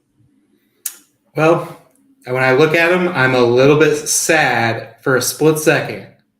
Not because I don't love the Jaguars, but because I wish I could also plant my flag on the Eagles. I love this roster. They're so good, as Vaughan said, in the trenches, and that really matters in the league. It raises your floor. They're just so good. I love their personnel. The roster has very few holes. Their division is weak, with the Cowboys being down. The Giants, at best, 7 wins, as we kind of came to a consensus there, maybe. I really – talking about things that burned us, Mason, last year, I was down on the Eagles, and it's mostly because, one, Jalen Hurts' his ability as a thrower, not as a football player. He's a good football player, but as a thrower, and the unknown with Nick Sirianni. Basically, everything coming out was it wasn't going to be pretty, ground and pound, and that's kind of the way it looked the first few weeks of the season, if you remember. But then he got away from it and started opening it up a little bit more down the stretch, passing a little bit more, and I think that's going to continue moving into this season. And what better person to do that with than AJ Brown? Not to tell you you're wrong, but AJ Brown is better than Devontae Smith. He will be this year. I feel comfortable saying that. I also feel comfortable that we will see a similar style or a similar type of jump with Jalen Hurts as a thrower, but as a football player overall, that we saw with Ryan Tannehill. AJ Brown, he's going to be able to have a guy on the outside that you can throw it up to, and he can go get it. And that was what they're lacking. That was definitely a part of their offense that they did not have last year. So now they're going to be able to hit you in the mouth, go all these different directions with their exotics. They have a decent defense, and then they're going to be able to go over the top. And then you got 10, 15-yard backside crossers. It's going to be interesting. I'm high on them. This is one of the overs that I have bet. I also have bet them to win the division quite often. I suggest that, even though the line has moved considerably, maybe even some Super Bowl action. I don't necessarily think that they have the ceiling of some of the other teams that are up there in odds, but they don't have to go through the AFC. And you can move the goalposts up on your bet if you want a little bit and just bet them to win the NFC and go from there. Gotta love the Eagles. Yeah, and that is definitely the drumbeat you're hearing behind this team is a lot of hype, because when you go out and make some of the moves that they did, of course you're going to, ring some ears and hopefully they can produce at the level that we're seeing this roster potentially. What are you thinking when you see this team, V? Yeah, pretty much in agreement. This was a 9-win team last year. Now you make the additions that they did this offseason that we've already talked about, AJ Brown, James Bradbury, etc. Dallas gets worse. So, yeah, this should definitely be a double-digit team win. They should win the division pretty handily. I talked about in length last week how much of a disaster I thought the A.J. Brown trade was from Tennessee's side of things. So now let's flip it onto the Philly side of things. It should just mean very good things for this offense. But this is all going to definitely come down to Jalen Hurts. This is a huge make-or-break year for him. This is a roster that I think is very much on the cusp of being a Super Bowl-ready roster. It might not be quite there. There might be a couple pieces here and there away, but the biggest factor is going to be Jalen Hurts. This organization needs to figure out with 100% certainty this year if Hurts is a guy or not. Because if there's any hesitation, they need to seriously explore, finding a guy who is, because you can't just be above average or good. You have to be an elite guy in this league. And if there's hesitation on Philly's side of things, then, let's look into making a change and use some of our draft picks that we picked up and get somebody at the top of the draft next year. I think Hurts is good, but it's very questionable if he's elite, if he's a guy who can win you playoff games, can carry you to a Super Bowl. But in terms of our discussion, in terms of over-under, the 9.5 wins, I'm in agreement on the over. Yeah. And it's just like we had just said, they have a lot going. They just need to put the pieces together. They just need to. Their window is now, and you can't. It's now. It's right you now. Can't wait a year or two and hope to see what Hurts develops into. You have to know now. You can't let this thing fade away. Yeah, he has to no pun intended. He has to hit the ground running and maybe throwing too. He needs to go, and the time is now. And this division is right for the taking every single year. Like if one of these teams just stops kicking themselves and fumbling everything they do, you could become a dominant force in this division. This division is right for the taking, and we put it is right for taking too. Exactly, the conference is right there, and this team has showed that they can put a great 53 together and push the NFC. And right now, when you see that they're plus 170 to win this division, and the Dallas Cowboys are plus 125, like odds makers are essentially saying, hey, we love the Eagles, but the public loves the Cowboys. Yeah. So here's the line, like have fun with it. And I think the greatest moneymaker you could ever have is opening up a sports book in Dallas and just taking all the money on the Cowboys from the locals and just raining it all over the place. That would be the most profitable business you could ever have. That would be the definition of needing to shop around. You go on to Betting Pros, sponsored by bettingpros.com, by the way. Everybody go check them out. You'd go on to Betting Pros, and it would be like Mason and Vishaal Sportsbook. Cowboy lines are so much more stacked than everybody else, and they're still selling. Yeah. Absolutely. So on to the last team of the division. Last but certainly not least, I think you could argue that they're all kind of right at the bottom of the NFC least. So who really wants to call it? The Washington Commies, the Commanders, 7.5 wins. Vaughan, what are you making of this team? Do you like the Commies? How's it going? What do you think? All right, so the Commies. All right, so the Commanders. Ugh. I still think it should have been like the Wolf Pack or the Wolverines or something like that. I think I could have gotten down with that, but I don't know about the Commanders. But anyway, to say this is a dumpster fire organization would be unfair to dumpsters, in my opinion. And really, it'd be unfair to fires, too. That True. Being said, I think if there's a coach who can weather the storm, it's definitely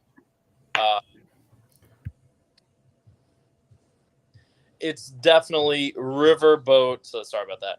Riverboat Ron Rivera. He's an excellent leader who's going to prevent the nasty politics at the top from impacting this team very much. I think he's going to be, the wedge in the middle of that. I've heard many in the media say that Carson Wentz isn't really an upgrade over Taylor Heineke. And whoever says that, nothing personal, but they're either someone who doesn't watch enough football or they're probably a moron. Wentz he doesn't thrive in the locker room. He's not a leader. He's not charismatic or anything, to say the least. But he has a lot of positives to his game that are definitely overlooked. He's got arm strength, mobility, size. He's got enough to make game-changing plays. He just can't be relied upon, obviously. And this is an issue because the running game and offensive line, they're fine, but they can't really be relied upon either. The only guy who can be relied upon really is scary Terry McLaurin. He's incredible as the number one guy. And luckily for Wentz, he's also got a couple speedsters in Curtis Samuel and Jahan Dotson for his number 2 and number 3. I think it's going to be a decent passing offense. That being said, they had the most disappointing defense in the league last year. I think we could all agree with that. It looked stacked, but something just didn't click. But they got continuity and talent on their side. So I think it's inevitable they're going to improve. They have the same defensive coordinators last year and all that. Their defensive line, if it can get healthy, is scary good. The combo of Chase Young, Jonathan Allen, Deron Payne, Montez Sweat should really scare the fuck out of every quarterback. Jamin Davis at linebacker, he was awful as a rookie, obviously, but he's a special athlete who has a lot of potential. I think he could end up breaking out this year, especially with Riverboat Ron as his head coach. William Jackson was a major disappointment last year as a free agent pickup, but he was a shutdown corner in Cincy, one of my favorite players in the league. I think he could easily bounce back. And Kendall Fuller on the other side is also a solid player, and their safeties are decent as well. So this was a team I was actually much higher on earlier this offseason because Wentz, to me, is a significant upgrade over Heineke, and their team outside of that didn't really change that much. However, I've kind of soured on them after studying the other teams in the NFC. The NFC is a little better than I gave it credit for at first. I like Washington as really the epitome of an average football team. I expect them to finish around 500. I like the over here, but with like the Giants, I would probably stay away. Yeah, and I love how you put Wentz. And another thing is, like, we pounded Wentz last show, I'm pretty sure, and I'm a big proponent of pounding Wentz. I don't really love Wentz. I don't think he's a great quarterback, but I definitely think that that's disingenuous to say he's not an upgrade over Taylor Heineke, because he obviously is. Now, another thing I don't think is getting enough credit is that a guy like Terry McLaurin may be the best receiver that Wentz has ever played with. And it's going to show. I actually just last night had to do some coverage charting with the KC defense and the Washington offense. And a guy like Jahan Dotson is going to really help clear up some space for Scary Terry. And oh my gosh, Terry is a guy that I don't think gets enough credit. Now, he does get a lot of hype, but he does not get enough credit for really how good he is. And if Wentz can even be just a few notches above the quarterback they've gotten over the last couple years, he is actually going to be Scary Terry. He's going to be terrifying defenses, and he's going to be ripping corners to shreds with his route running ability. And it's going to be interesting to watch, and that's what I'm most excited to see. V, what do you see when you see this Commanders team? Yeah, I'm going to continue the pounding on Wentz that you were just mentioning. I feel like his situation last year was like the perfect situation for him. He played he had the best rushing attack in the league. He had a very good offensive line, and he still fell apart at the end. He was asked to do not very much, and he could barely handle that. Now he's going to a Washington team that's running game is going to be not good at all. Their offensive line is going to be probably closer to the middle than compared to what we saw in Indy.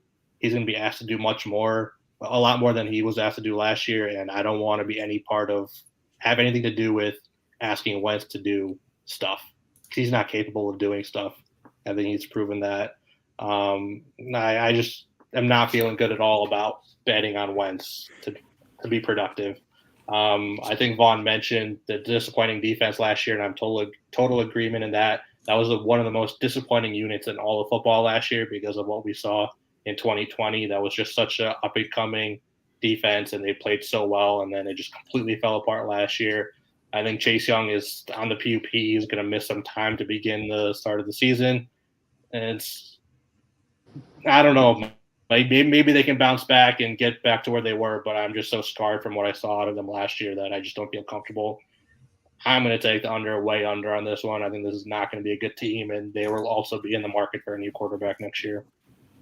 Yeah, I mean, and I can see it too. It's tough because you almost have a franchise that's like poisonous from the top leaking down. And as Vaughan put it, when you have a guy like Riverboat Ron, that's like a pretty good level of insulation between the locker room and the upper management.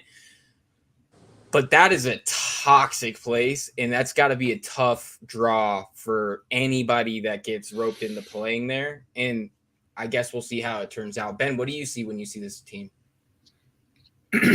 It's somewhat enigmatic for me because I'm with you guys on a lot of things that you say, but then I also look at, and I don't like the team, but then I look at other things and I'm like, well, I actually kind of like that. And then I think they're one of those teams where on paper they're not going to do it for you, but if you watch them, they're kind of fun. I think Scott Foster has a nice little offense. I think he does some things that it's a cute little offense. I like what he does, and the defense.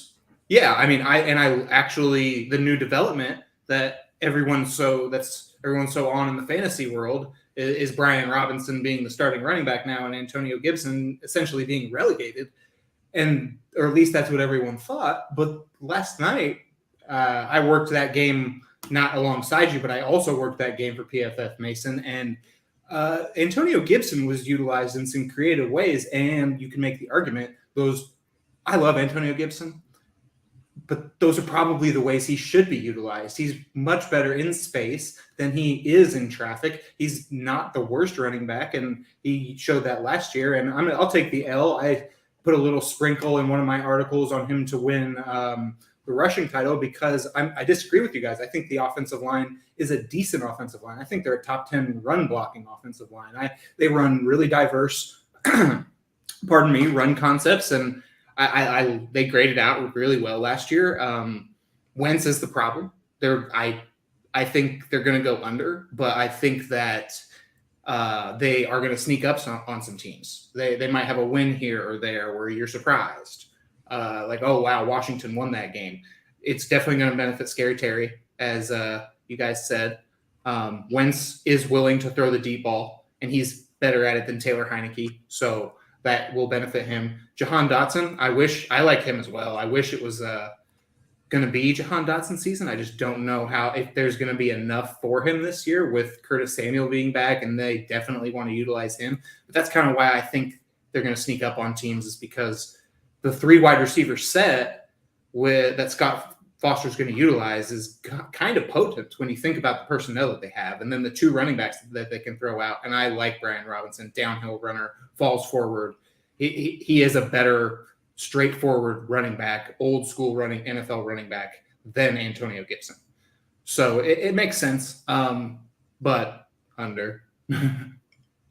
Yeah, and I mean, and it makes sense, and they can be a matchup nightmare for some of the reasons that you said, and it's gonna be if they put it together and if they can get the most out of Wentz. And I think we're kind of off of Wentz. I know Vaughn's on Wentz, but it's gonna be the big tipping point for them for sure. So yeah, I'm excited to see it. I like how V said. You said V that he's not very good at doing things, and like if they need to put it together, and Carson Wentz is behind that, I just have my doubts. However, I think Scott Foster is going to take more off of his plate, and it's going to be like, okay, just easy stuff, easy concepts for him to do. He's not going to have to think as much. Yeah, I'm right there with you. It's almost it's not a glowing recommendation when you're bad at doing things. As an NFL quarterback, right? Yeah. So, all right. So that wraps up the NFC East. Now, because we have 4 heads, this is going to be an extra long show for us today. So I'm actually going to take 5 and give all my guys some time to use the bathroom and grab a drink. So everybody watching along, do the same. Use the restroom. Go grab a drink. We'll be back in 5 to continue breaking down the rest of the NFC, and you're not going to want to miss it. So we will see you guys here soon. If I can remember what buttons to click.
And we're back.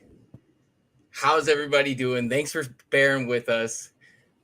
Just needed a little break there, give everybody a chance to breathe. And now we're back at it to check in on the second half of the NFC, which we're going to start with the NFC South and the Atlanta Falcons, the lowly Falcons. They're at about 4.5 wins, depending on where you shop. V, what do you see when you see this Falcons team?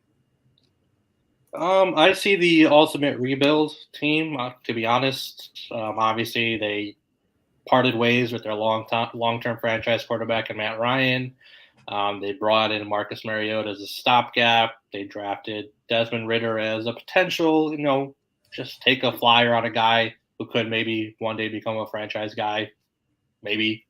So it's just they know who they are. I think. I don't think they have any weird expectations that they're going to be a competitive team this year. This is very much a rebuild. But as far as rebuilds go, they have a couple pieces that a lot of teams would be interested in having at this point in a rebuild. You have Kyle Pitts, you have a Drake London, you have an AJ Terrell. Cordero Patterson's a nice, fun weapon to have. So they have things going on for them. But, last time we saw Marcus Mariota as a week in, week out starter, it didn't go well for the Titans. And, Mariota can do things on occasion that can help you win games, but we haven't seen him be a consistent quarterback maybe ever in the NFL. So I don't know how you would feel comfortable trying to get them to 6 wins or anything like that to hit the over. I mean, it's a very, very low win total at 4.5, 5, whatever it is. So, going under is difficult, but going over is also difficult. So probably stay away, but lean the under. Yeah, I don't see a lot of positive in this team, and for a lot of reasons, like you said, this seems like one of those classic NBA rosters where they really just didn't care. They filled the roster with pieces because they're required to field as many players as they're required. So I don't see a lot of positive out of this team, but maybe one of our other guys does here. Ben, what do you see when you see this Falcons team? I'll echo a lot of the same as you did, V. They've got some pieces, and it is essentially the ultimate rebuild. But they have the pieces other than quarterback, obviously. They have the pieces kind of where you would want them to be on the outside on both sides of the ball. Obviously, AJ Terrell is a prize. He graded out really well last year, but I've always been a Casey Hayward guy myself. So, that's good at least for this year, and they'll be a little bit better on defense. But maybe if you're a Falcons fan, you would almost wish they didn't have a few of these upgrades so they could actually bottom out and get one of the top quarterbacks, as we talked about earlier, so they could utilize these weapons. I think Mariota is going to be okay because I think they're going to utilize him in some ways. I think Arthur Smith's smart enough to use his mobility. Other than that, Grady Jarrett, obviously he's great, but how long can his career continue? So yeah, a rebuild, 5 wins, just as you said, do not bet. I don't really mess with these lines too much. I guess I actually have them exactly at 5 wins. So if it was 4.5, I guess I would technically say over, but I'm not betting this, and I really want to go under. They could sneak up on a few teams if Mariota gets hot, but yeah, the best thing I have to say is about their outside, their perimeter players. And maybe if you're in a 2-quarterback fantasy league or a super flex, Mariota's free. He could be very valuable.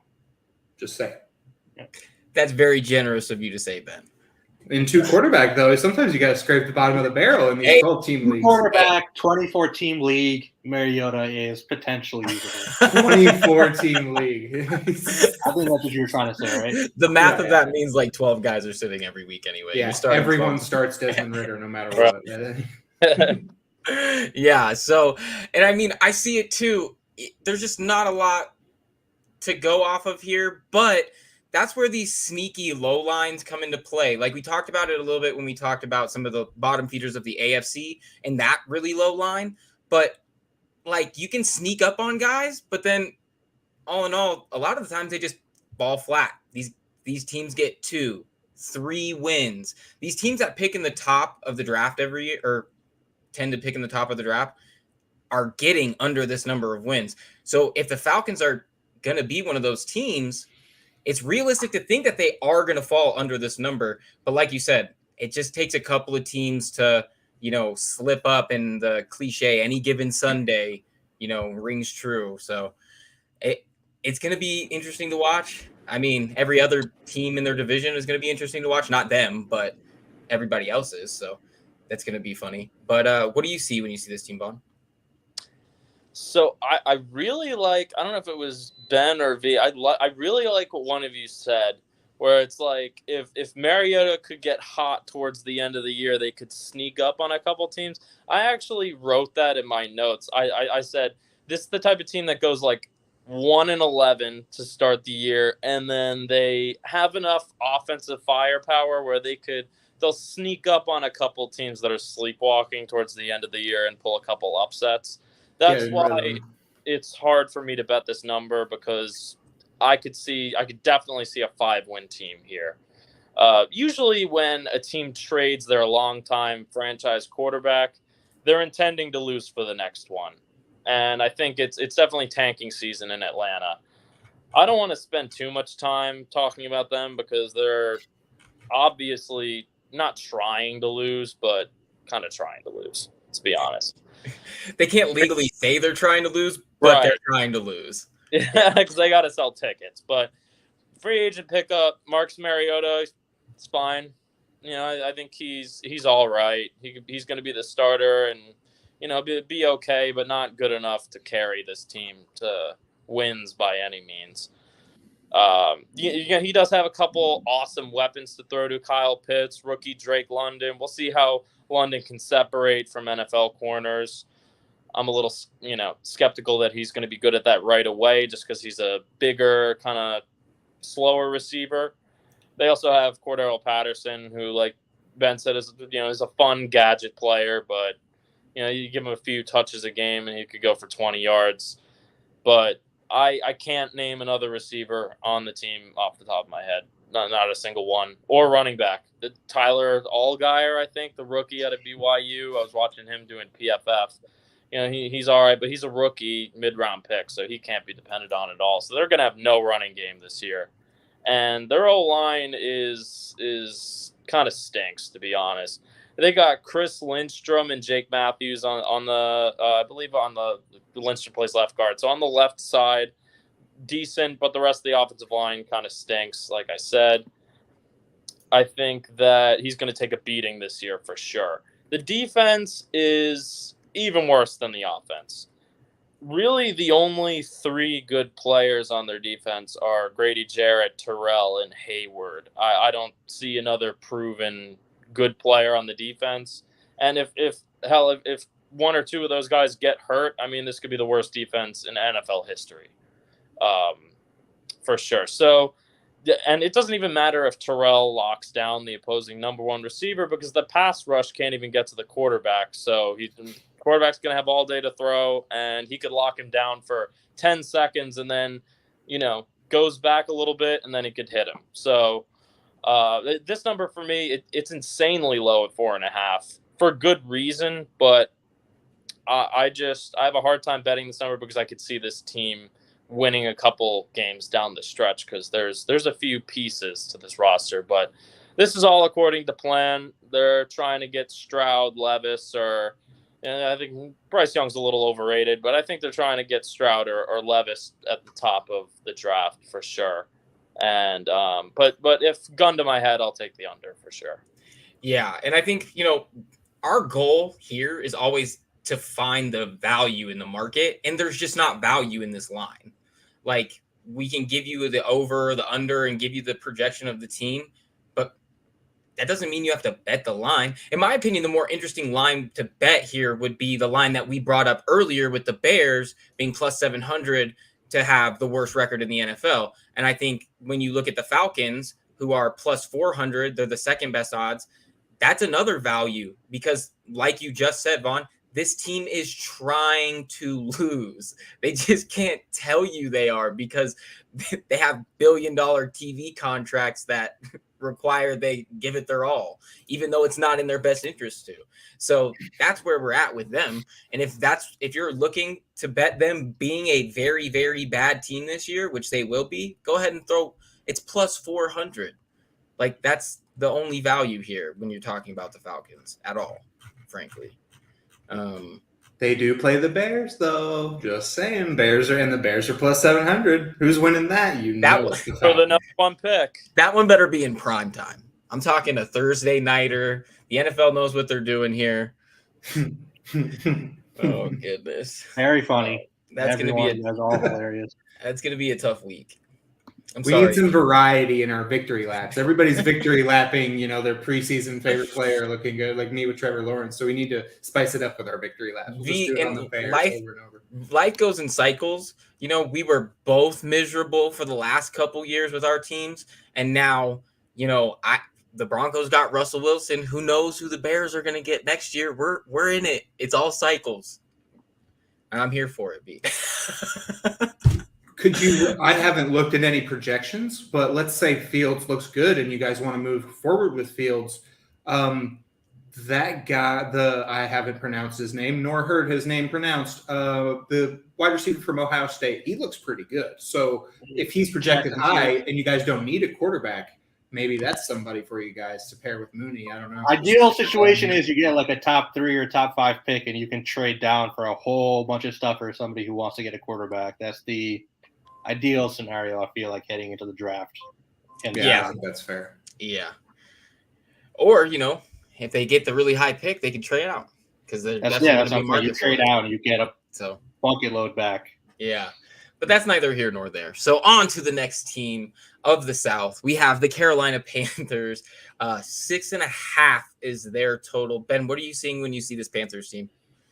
They're kind of interesting. I mean, the sad thing is, I think it's just situation matters in the NFL and in everything, really. But I think I like a lot of these players. I don't mind a lot of the roster, but I think it's just a bad situation in Carolina. And then you can go down and look at their division, and it's also a pretty bad situation there. I mean, I don't actually mind their schedule that much. I think they have a shot to start out pretty good, which eases your fears about Matt Rule getting fired right away. I mean, they go Browns at home, Jacoby Brissett, Baker Mayfield, the showdown. That's must-see TV. I mean, they need to move that game, even though it's week 1, right? Then at Giants, I mean, that's winnable. Then they play the Saints at home, and nobody necessarily takes the Panthers that strongly in that situation, and then Cardinals at home. So we're looking at near coin flips in a lot of these situations, and depending on how good Baker looks, and I'm assuming Baker's going to be the quarterback, depending on how good he looks, and I think he'll be better than Darnold. I'll take my lumps on Darnold. I thought he would be a little bit better when he was coming out, and I watched a lot of Darnold last year as well, and he was one of the worst quarterbacks I watched. And he had no calm in the pocket. He was so quickly off of his first read. I don't even know if he knows about his second read, really. But when you look at the roster, it's pretty fun. I mean, J.C. Horn, legacy pick. I like their corners across the board. Henderson, Jackson's fine. He plays a role in your defense. Chin's graded well. I mean, everybody likes a different flavor on their offense. But can they get to that amount of wins? 6.5, I'm not betting it. I wouldn't bet it. I'm taking the under, but I wouldn't bet it. And I think the funnest thing is the potential of the offense. What can it be? But then you realize that Ben McAdoo is behind this offense. So that's kind of why I don't necessarily fear fading McCaffrey, as we were referencing at number 2 in fantasy drafts. I don't know. I kind of think Baker will utilize DJ Moore a little bit more, no pun intended, than in quarterbacks past, and McCaffrey's volume might go down a little bit, and then just the effectiveness of the McAdoo offense. Not necessarily into them as a team, and then the O-line, still not very good. Even if Aquanu takes a step, it's still not the best. So, yeah, I'm out on them as a team. I like a lot of their players. I hope they can turn it around, but, yeah, under, and we shall see, because it'll be a fun ride, that's for sure. This will be a dumpster fire, possibly. Oh, it'll definitely be interesting, and I agree with the under here. The idea to me that I love hearing it too because I've heard it all camp that you're gonna have Baker Mayfield be the starting quarterback. Now, I agree. In my mind, that's who your best quarterback is on the roster. But that doesn't mean that that's what Matt Rule thinks. And just because Baker Mayfield starts the season there doesn't mean that a guy like Matt Rule isn't going to pull the plug quickly or change. He's on the hot seat. And like you said, they have a nice schedule to start off with.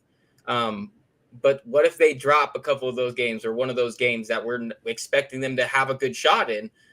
Because we expect them to not really be that great because a guy like Matt Rule has not shown that he has the ability to produce at the NFL level with the type of talent that comes around. So he's continued to shoot this team in the foot, and there's a reason he's on the hot seat. And if they become that, I'm not surprised to see him go back to Sam Darnold, a guy he traded more than for Baker Mayfield. So it's just like, I can't wait until this happens. I think that you're going to get another Baker Mayfield show, another really pissed off Baker, and it's going to be an interesting thing to watch. It's not going to be good for the locker room. I see 6.5 as a high number there, and I don't think that they get that close to this. Even though they have a decent start to their schedule that could give them half of these total wins, I don't see it happening. But that's an interesting one.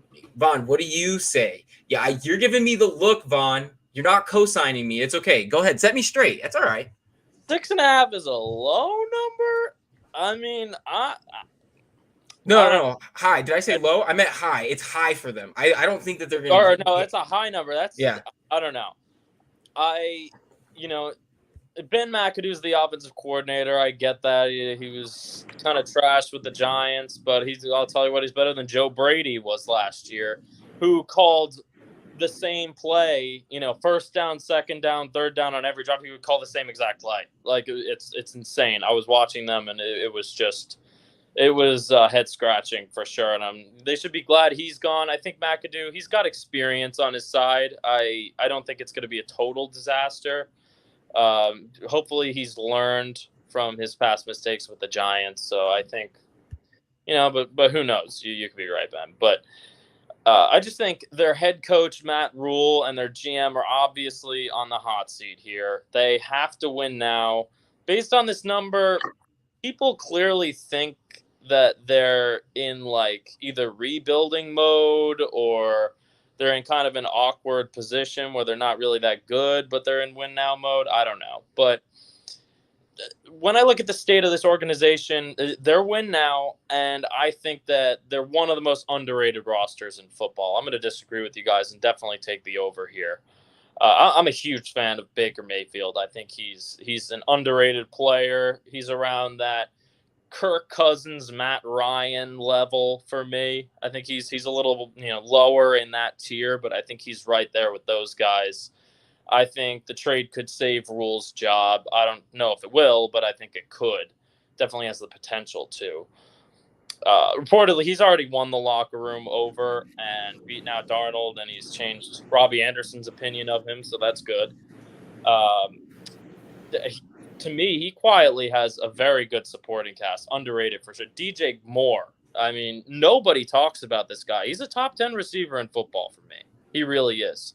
He's had 3 straight 1,000-yard seasons with average quarterback play. So I think he's a lot like Terry McLaurin in that way, where I think he's playing with the best quarterback of his career. I think he could have a career year for sure. Anderson's a great deep threat, and I love Terrace Marshall too. Out of LSU last year, he was one of my favorites coming out of that draft. I think he could emerge this year. And I haven't even mentioned Christian McCaffrey yet. If he's healthy, he's an amazing, dynamic player who can carry the offense if Baker's going into FU gunslinger mode like he does sometimes. Their offensive line last year was a huge problem, but it's arguably the most improved unit on this whole team. The addition of Aquanu in the draft, and they added a couple veteran free agents in the middle who have a lot of experience. Andrew Norwell, a couple other guys. Taylor Moton on the right side is elite. He's one of the best right tackles in football. The defense, I was surprised when I looked at their defense. Their defense has a lot of exciting young players who have star potential. For me, Brian Burns is already there, but Derek Brown, the defensive tackle who was a top 10 pick a couple years ago, look for him to pop this year. I think he's going to be really, really good and surprise a lot of people.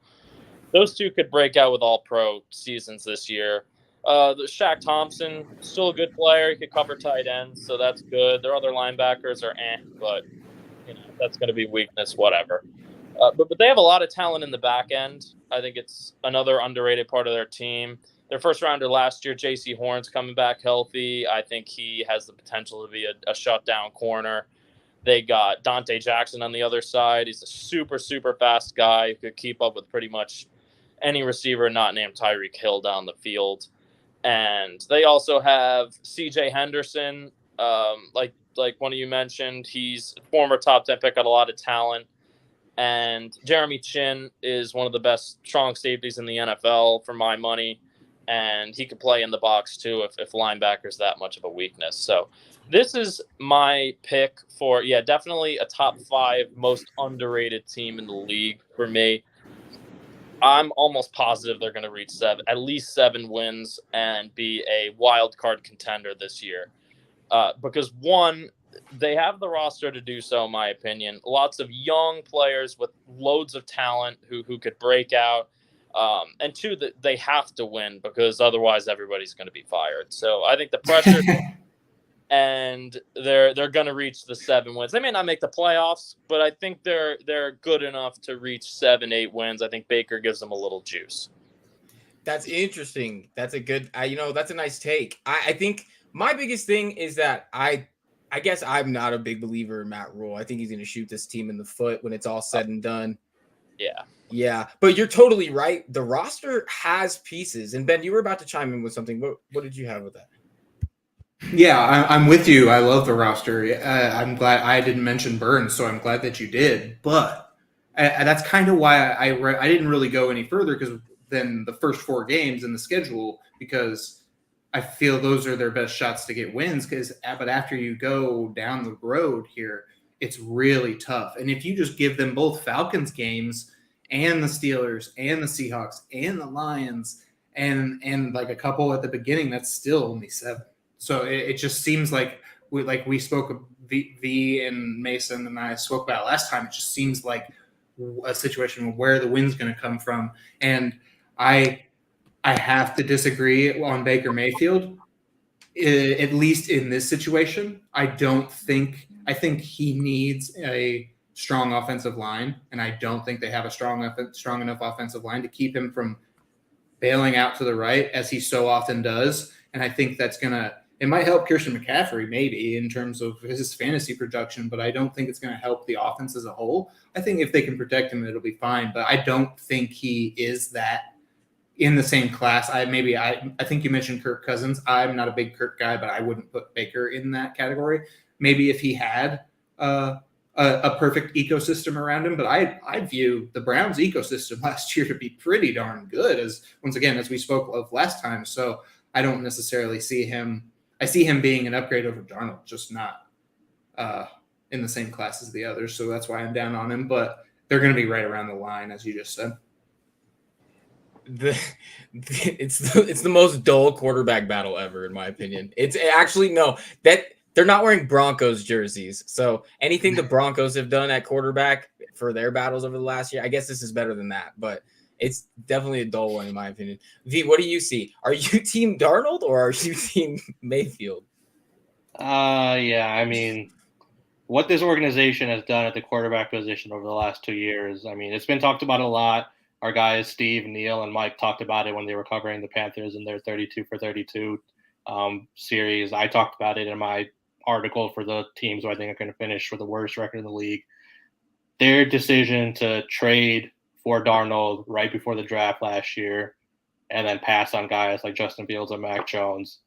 You give Darnold his 5th-year option before he's played a snap for you, and now you can't trade Darnold because you gave him that 5th-year option, and then you make a move for Baker Mayfield. I mean, I've never seen anything worse than what these guys have done at the most important position in sports. It's just a disaster. And now you have Matt Rule playing games and just not announcing a starter. That never goes well. I think we've talked a little bit like how we've been down on Bill Belichick the last couple of years, but one thing I will give him super props for was immediately going with Mac Jones last year and moving on from Cam Newton and not having this messy quarterback battle in camp. What Rule is doing here is that this thing just never works out. Just name a starter and get that guy reps and just get them prepared for the start of the season. All that to say, I agree with Vaughan in the sense that there is a lot of talent, especially on the defensive side. This could be the best young defense in all of football. They have so many names on that side of the ball, a lot of high draft picks. I would not be surprised just based on that alone that they could get to 7-8 wins because the rest of the conference and division is just, I guess the conference in general is just not very good. Baker's agreed he's an upgrade over Darnold. So, I mean, it's just such a low number. I hate what they did so much at the quarterback position, but they have enough pieces where you can get to 7 wins or 8 wins or something like that. But, I mean, this should be taught to all general managers anytime they take a job or look for a job. Do not do what these guys did at quarterback or else you will be immediately fired and never work again. Yeah, it's teaching tape. GM teaching tape. It's just terrible. Yeah. You have something more, Ben? Yeah, just before, I feel like we've probably even spent too much time on the Panthers, even though I feel like another enigmatic team, good personnel, but bad results. But rapid fire, just because I feel like Vaughan had another hot take. Who would you rather have as your OC? And we could do this year, but I think we should do in the totality moving forward. Joe Brady or Ben McAdoo? I'm taking Joe Brady 10 times every time. Gosh. Every time. That's he had the best question in the history of college football. Let's go. Let's hear it. Exposed last year. That's my opinion, but I don't know. Maybe I'm wrong. Hey, I think, man, that's an ugly question, and I like to plead the fifth, I think. Oh, that is weak. I don't blame you. Oh. Well, I'll go on record and say Joe Brady. And just so I don't know if you remember, Vaughan, but if you're right about Joe Brady, it could be bad for your Buffalo Bills. He's the quarterback's coach. I didn't even know that. Wow. So beware, my friends. Wow. Beware what you're saying. Last time I checked, quarterback coaches don't call the plays. I think Allen's going to be fine. I just thought that was funny. I just wanted to know where he was, and it was so close to home for you that I had to share that information. Yeah, rub it in, right. Yeah. Yeah, that's a tough one. V, where do you stand on that one? I don't know enough about them, to be honest, but I think we've seen a lot more bad out of Ben McAdoo than we've seen out of Joe Brady, just sample size-wise. We've seen a lot of McAdoo, and it just hasn't worked anywhere he's been. So I guess just process of elimination, you have to go with Brady just on that fact. Man, the memes were great when McAdoo was head coach, though, man. And NFL Twitter was on it. Just with every single week, it was something else. Bravo to you, NFL Twitter, never change. But as Ben had said, we spent entirely too much time on the lowly Carolina Panthers, the aggressively average Carolina Panthers. Next up, we have another enigmatic team, the New Orleans Saints, 8.5 wins. Odd makers obviously don't know what to make of this team. We don't know what to make of this team. At least I don't anyway. Maybe our guys here got something. V, what do you make of this Saints team? I guess maybe this would be one of my flag plant teams. I really like the Saints. I think they're back to being a playoff contending team. I like so much of what they have on this roster. I mean, we can start on offense. You are getting Michael Thomas back. Maybe he's not going to be 100% of what he was previously, but even if he's 80% of his previous self, that's still a really good receiver. You can pair him up with Chris Olave and Jarvis Landry. That's a very solid wide receiver group. Kamara is going to be back. It looks like he's not going to have any suspension issues for this season. We'll see what happens next year, but it looks like he'll be fine going into this season. And at quarterback, Jameis can see now. I don't know how much that's going to matter. You would think that matters for a quarterback, but we'll see. LASIK Winston, baby. LASIK Winston. I don't know how important vision is for a quarterback. We'll have to test that out this season. I'm hoping it'll Not be crab important. legs Winston anymore, that's for sure. Yeah. Yeah. I think he'll be fine this year. I liked what he's done since he's gone to New Orleans. He hasn't been that high turnover quarterback that we saw in Tampa Bay. He's settled down a little bit, it seems like. So I really like what they're doing on that side of the ball. And then on defense, they still have an insane amount of talent. You still have Cameron Jordan. You have Marshawn Lattimore. You pick up Tyrann Mathieu. I mean, there's pieces all over the place.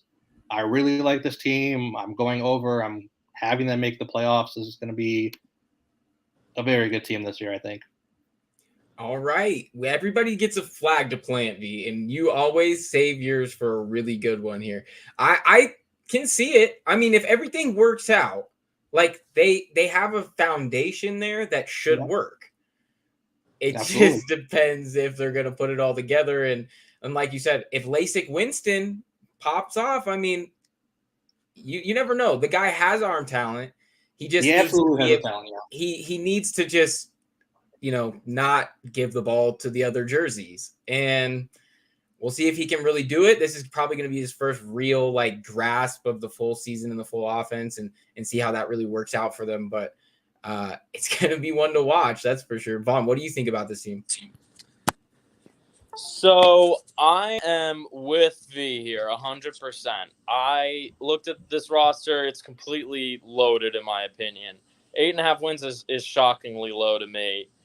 I get it because Sean Payton left, and that might hinder them a little bit play calling wise on offense. But they retained their offensive coordinator Pete Carmichael quietly, who's been there for 14 years. So I don't think that the play calling is going to be all that different. Winston, for me, he's the definition of erratic. At least he has been throughout his career. But I think his leadership, talent, and work ethic are undeniable. He, like V said, he was cutting down on turnovers last year, which I really like, and he had nobody to throw to. So, and now he has more than somebody to throw to. He's got Michael Thomas coming back, Chris Olave, and Jarvis Landry in the slot. They all complement each other so well in terms of their skill sets. They really do. You really got every flavor of ice cream there. And you got Alvin Kamara in the backfield. He's a do-it-all superstar. He's not going to be suspended after all for getting in that fight in Vegas. I don't know what happened there.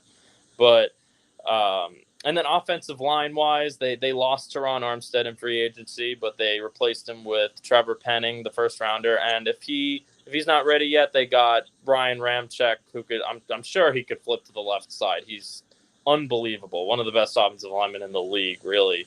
Trevor Penning, look, he's nasty as fuck. I mean, you've heard the practice reports. He's gotten kicked out of practice for 3 straight days because he's just been getting into fights. I like that. I think he should be a good starter right out of the gate. And the interior of the O-line, a bunch of highly drafted players who have talent who could definitely perform and do well there.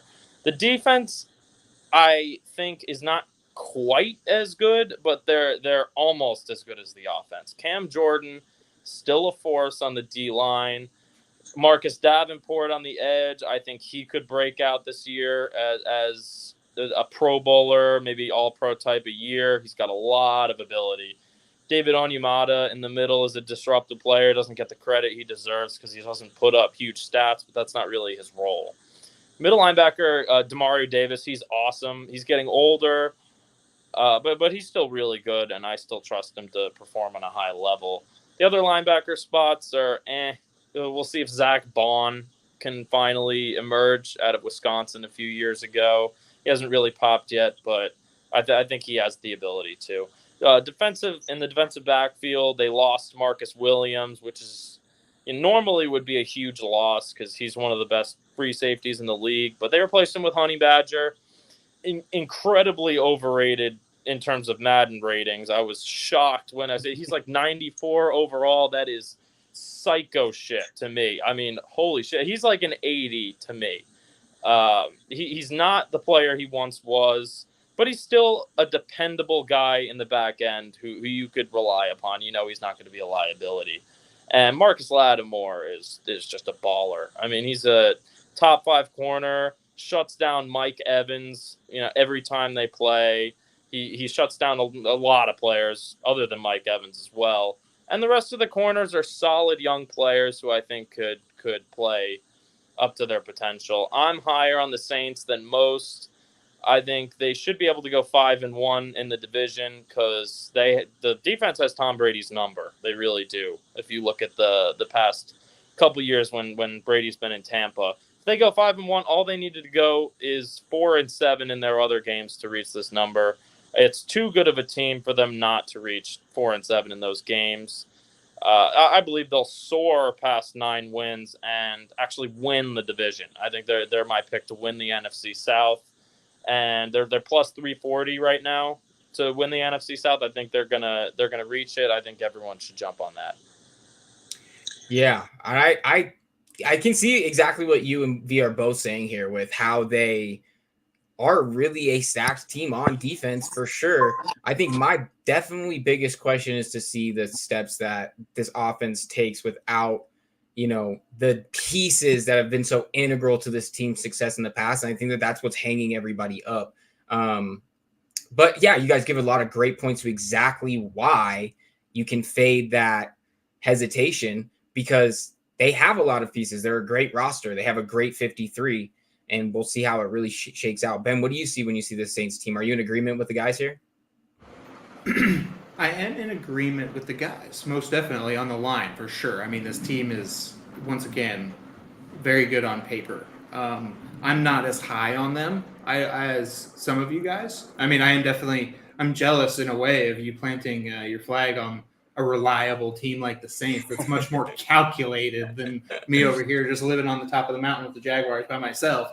But I mentioned that because they kind of remind me of the Eagles. Good up front. However, I think they're much better up front on the defensive side of the ball. If you look at the squad last year, their grades were they left something to be desired. Other than Ramczyk, as you said. I mean, I don't think they're going to switch him. I think that would be a questionable decision because I don't necessarily like messing with guys' rhythm in that situation. Yeah, but if they need to, yeah, I wouldn't want to do it midstream. But if they needed to in a pinch, yes. I think the schedule sets up really well for them.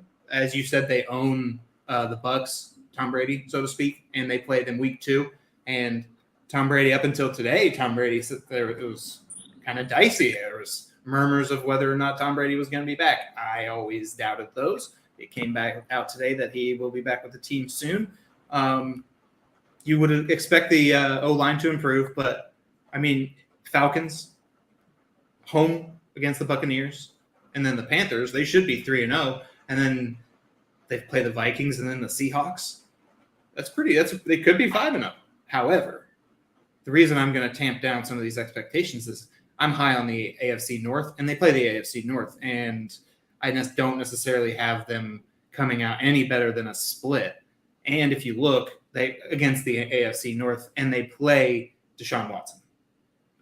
So they get the bad end of the stick against the Browns, and it's in Cleveland, which maybe gives you an advantage. I'm not as high on some of their offensive pieces. Penning's attitude, I kind of loved it, but then I heard some murmurs from ex-players, and I wish I had the quote here, but that it was a little bit of like these fights were like fake tough guy stuff, which I thought was interesting, which made I didn't know if these people were down on Penning as a draft pick and that's why they were down on this sort of behavior. But I thought that was kind of interesting because most of the time you hear people pounding the table for people doing this sort of thing, but it was kind of like, if you're going to get found out if you're not an actual tough guy. I just thought that was a little interesting. If you want to bet this team, as I said, bet them now because they're going to probably start out hot. One thing I got to mention is how much I enjoyed watching Pete Werner on tape. And I questioned the pick at the time, and it's such a good pick.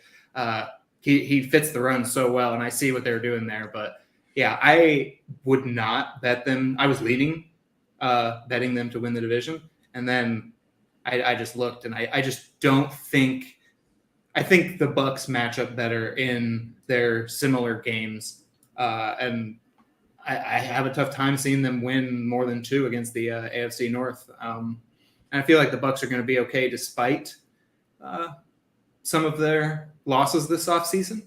But yeah, this was actually the only one for the NFC that I changed, and it was just because out of respect for the organization, and just this is one of those in poker where you know that you're a fish and that you got to go against your instinct. So my instinct is under, but I know it's over. So go with that. And yeah. Oh, I wanted a tip of the cap to whoever mentioned Carmichael, because it is going to be an interesting test of who was the secret sauce, right? Was it Peyton or was it Carmichael?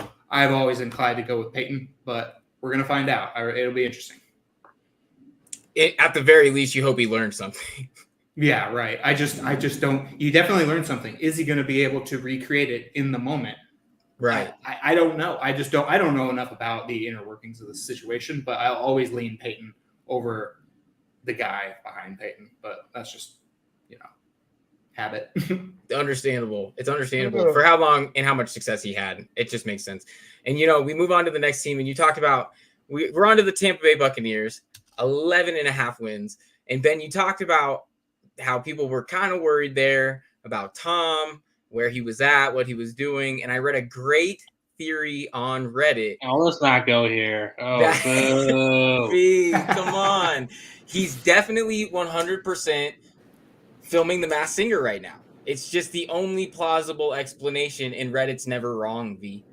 Never. Not once. You really want to hear Tom Brady sing? Is that what we want to be doing right now? Let's just watch him play football. Enjoy the beauty of that. I don't know if I don't want to see it is the thing.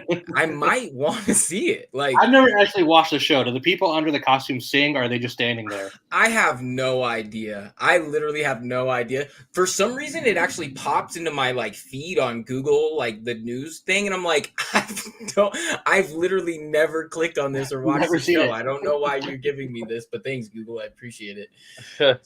So on to the matter at hand. We have the Tampa Bay Buccaneers. Ben, you had a great point in your Saints soliloquy there. What are you seeing with the Bucs here? I mean, this is one where, as a poker player, I just think about variance, and this is such a high line, and I would not bet it. But because of the variance, I'm inclined to go under, and that's where I was leaning. But then you just count up the beans, so to speak, and everything just stacks up. And even with these injuries, I'm not scared. It's still Brady. I actually think the receiving core is better as long as Godwin doesn't come back a shell of himself, and all reports are that he is going to be back. I kind of thought his ADP was a little bit too high there for a while, so I scooped up quite a bit of him, and I think that should be working out. They do have a little bit of a tough start, but I got them. If they can beat the Cowboys last year on opening day, they can beat the Cowboys this year on opening day. That's kind of how I'm looking at that.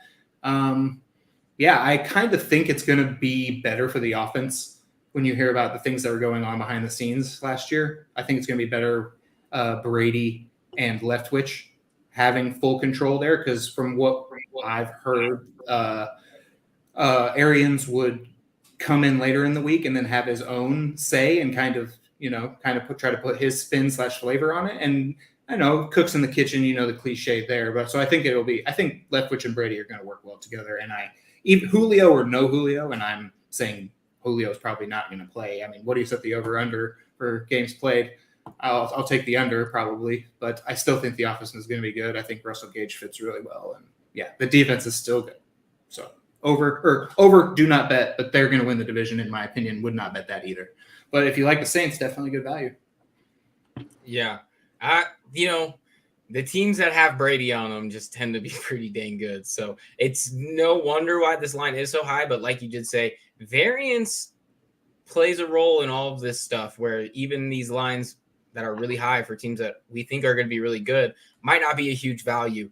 It takes one fluky Brady injury or something, or just for him to fall off the cliff and father time to catch up. Now, I don't think that's exactly going to happen, but it really just takes, it's a snowballing effect. It just takes one roll for it to kind of roll. So I can definitely see why staying away is probably the right move there. But because if you want, you should be taking them to win the division and other things like that. Now, them to win the division is not great. They're at minus around 250, but you could take them to maybe win the NFC or go to the Super Bowl or something else that is going to be a much better value there.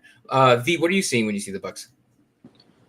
Yeah, I'm going to stick with the over on this one as well. Definitely more concerned now than you were a couple months ago due to all these injuries on the offensive line. But it's still just a great roster. I mean, I still can't get over the fact that Brady had 5,000 yards passing last year as a 50-year-old man. I mean, it's just crazy what he's doing. It's just pure insanity, and you can't assume he's lost a step. I mean, otherwise he probably would have made the decision to stay away rather than coming back. You like the additions that they've made with Russell Gage and Julio Jones. You know, he's not going to be what he was, but he could be a nice red zone target and just be the new Gronk out there, just catching the big jump balls in the red zone. That's a good role for him, and he can do that very well. You bring back Leonard Fournette, who should be a monster again this season without much competition in the backfield for him. And then the defense is largely the same, but you also bring in Akeem Hicks, who was kind of checked out last year like a lot of other veteran players in Chicago, but he's still talented enough that he's probably got enough gas to put together another season or two of strong play. So, I mean, it's just too good of a roster, and for them to go under, they would have to lose 6+ games, and it's just hard to see that happening unless there's massive injuries that we can't predict at the moment. You know, and you do bring up a good point. A lot of times, I think what does get lost in everybody's evaluation too is that we are now also in the 18-game season. It's something we talked about when they introduced the 18 game, but that just adds more room for error for some of these teams. You know, and by all accounts, the Bucs should take advantage of that. If they don't, that would be surprising. But yeah, they have a lot of talent. It's hard to compete with that, especially, and you know, we've been talking about their division, but I think the Saints, as decent as the Saints are going to be, they still have some question marks. And when you look at the rest of the division, it's just weak.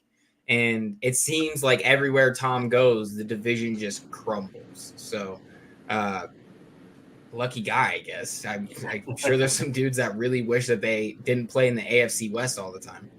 But anyway. I also want to say it's still Jameis Winston. Eyes, bad eyes, good eyes. I still think it's Jameis Winston at the end. That is a good point. That is definitely a good point. Vaughn, what do you see when you see this Bucs team? I know you're high on the Saints, so what are you thinking? So this might be my hottest take today. Really. If you say they're going to miss the playoffs, we might go just in have under to here. 100%. Mute him. You know, and I know this is a little bit of a gut feeling, but they're my pick to be the most disappointing team in the league this year. The vibe's just off with this team. I don't know what it is for me. Their head coach retired. I know Arians, Ben, you mentioned that, but still, it's not like, you know, it's a new head coach, you know, so their head coach left. Their interior offensive line scares the shit out of me for Brady, who's 45 years old, and interior pressure has always not been his cup of tea. I think Brady's overrated right now. I really do. I think if you put Tom Brady behind the Bengals offensive line last year, they don't make it to the Super Bowl, and he is retired right now. I really do. I just don't think that Brady, whenever he gets really pressured, he throws the ball away because he can't move anymore. He's 45 years old. He's amazing from the mental part of the game, and that's why I don't think he's going to have a Peyton Manning type last season where he falls off a cliff. But I don't think he's going to be the same Brady as we've seen in recent years. He took 2 weeks off, he retired, and then he came back. And apparently he wanted to go to the Dolphins and get into ownership with Sean Payton and everything. You heard that whole rumor. So going back to the Buccaneers was kind of his plan B, apparently, in the offseason. And, you know, Gronk's gone. Multiple of their receivers are banged. Gage and Evans, I've heard, is banged up. Godwin's banged up. Last time I heard, Fournette was like, 250 pounds or something like that. So I don't know if he's fully engaged this year. I feel like, oh, shit. Sorry about that. I feel like it's just a lot of players have one foot out the door here, including Brady. I think Brady's going to be more like he's going to have more of like a Derek Carr, Matt Ryan type of year where he's going to be good, but he's going to have that interior pressure, and it's not going to go well for him when he has to play teams like the Saints or the Rams who could just bully offensive linemen. I think he's going to have a really tough time evading pressure there, especially at his age. I just don't know if Brady's all in with this team this year, even though, look, I could eat crow. I could be on freezing cold takes. I get it. He could completely prove me wrong. He's done it over and over again. So, I won't deny the fact that this could be a stupid take in a couple months. And then as far as the defense, it mostly remains intact, but they did lose JPP and Sue. I know that they're not great anymore, but they were veterans on the D-line. And, they got Vita Vea, who's an absolute monster. He's one of the best defensive players in the league. They still got Shaq Barrett, who's really good. But unless Joe Tryon, the first-round pick from last year, breaks out, I don't think they're going to have a great pass rush. I think it's going to be pretty average. They got Devin White and Levante David returning at linebacker. I just don't know how long David could keep it up because he's, 32, 33 years old. He's been good for a long time, but, I think the wheels are going to fall off at some point. And I worry about his age. And White, he's extremely talented, and he may make some splash plays, but he's actually pretty inconsistent week to week. So, not sure there. I think they'll be fine, but, something to watch. However, yeah, their DBs are going to be the exact same as last year. They should have good continuity there and a decent pass defense because they got some good young players there. I am definitely going with the under here. I wouldn't be completely shocked if they actually missed the playoffs altogether. This team lacks depth at key. Well, I think they're going to make the playoffs, but I'm saying if they narrowly miss, I wouldn't be shocked. This team lacks depth at key positions for me. I think that Brady's monster deal with Fox. He's that's on his mind too because he could just walk away and just keep on making shitloads of money, and he wants to spend time with his family and stuff. I just don't know if he's fully invested anymore. I don't think he's going to be like elite like he was last year. I just think this team is a few injuries away from potentially being kind of a mediocre team. I wouldn't be surprised if they're I look at them as kind of like a 10, 11 win team. So I'm going to go under here. Vaughn has all the hot takes today. And don't worry, everybody watching at home, we will make sure you get Vaughn's Twitter handle so you can yell at him there. Yeah, or you can yell at him in our comments section too. Feel free. This is more about feeling. So this is not like I could be completely wrong and they could be awesome. I think we just have to remember that he said at the beginning he's a Bills fan. This is just him getting out all of his anger over the past 2 decades, right? That's all wow. I just don't think I don't think Brady's a top 5 quarterback anymore. I don't care about the passing yards. I really don't. Okay.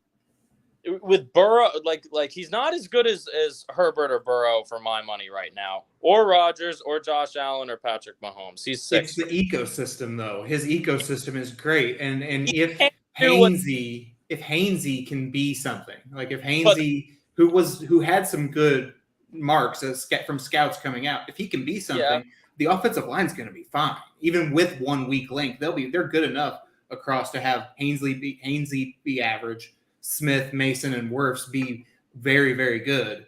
And then whoever they throw in at left guard, he can be bad, and I still think they'll be fine. And Brady runs the checks. But, you're talking about Brady making big wads of cash with Fox. If you truly feel this, you go make big wads of cash yourself and bet this because the odds, you can bet this every which way and make so much money. So you should do it, like every which way. I'm not going to lie, though. And I'm not going to lie, though, I am so here for them to go 0-4 or go 1-3. And then by week 5, he's like, hey, I'm out, guys. I'm going to Fox. And we have him on the Fox broadcast week 6. I would give any amount of money to see that play out in reality. But I digress. Did you say 0-5? They play the Falcons in that stretch. Yeah. they got 2 wins there. They should beat the Panthers 2 times, but yeah, the Saints have been their kryptonite, and they got a pretty tough schedule. If I don't have it up here, but I heard that they have a very tough schedule as well. Okay, so it's Dallas at the Saints. It's at Dallas at Saints, Packers, which I like the way they match up against the Packers, and it's in Tampa. In Florida in September is the Packers' kryptonite. Trust me, it is. Yeah. And then the Chiefs, and I kind of don't mind the way they match up with the Chiefs, just because I like their defensive backs across the board. But and then the Falcons. And then the Steelers, and then the Panthers, and it lightens up a little bit after that. Yeah, I just think some of the concerns that Vaughan mentioned are probably a little overblown. I think the ones you mentioned were Brady to the Dolphins. I think that was happening when he was still with New England, not this past offseason. So we're a couple of years out from that. I think the Fournette being overweight stuff is already been proven to be untrue. He's been back at camp. There's been no issues since everybody reported. Godwin is being told to be fully healthy and all the way back. So I think there were some concerns during, the middle part of the offseason and some rumors out there, but I think a lot of that has already been alleviated as far as we can tell from where we're sitting. So I think that's why maybe me and Ben feel a little more comfortable, because we're not totally buying into some of these off-field narratives that have come up over the last couple of months. I think – go ahead, Ben. And even if they do start out rough, listen, 4 of their last 7 are the Browns with no Deshaun Watson. And then the last 3 are at Cardinals, home to the Panthers, at Atlanta. Yeah, kind of like we put it earlier. I think I touched on it. Their division, like the divisions just tend to crumble. And like as much as we're kind of higher on the Saints, it's just not as deep.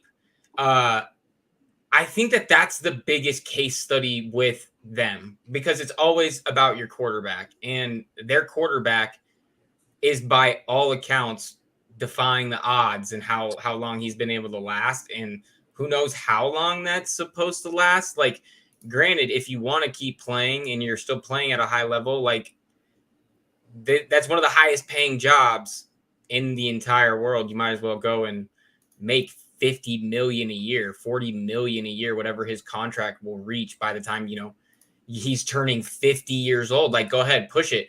But the wheels have to fall off at some point. Logic dictates. So, yeah, but I think we've learned that we would all rather be late on predicting Brady's demise than being early, because that's just never gone right. Exactly. If Max Kellerman was right, he'd have Brady's out of the league 4 years ago. Yeah, you always think of the Kellerman take, and that was stupid. But what year was that? 2014? I don't look at the past. I look at this year. I don't look at last year. I don't look at the year before. I just look at what I think this year. And he's 45 years old. Like, what's the difference between 45 and 44? He's still gonna be really good. It's just I just don't know. He definitely doesn't have as good of an offensive line as last year. That's undeniable.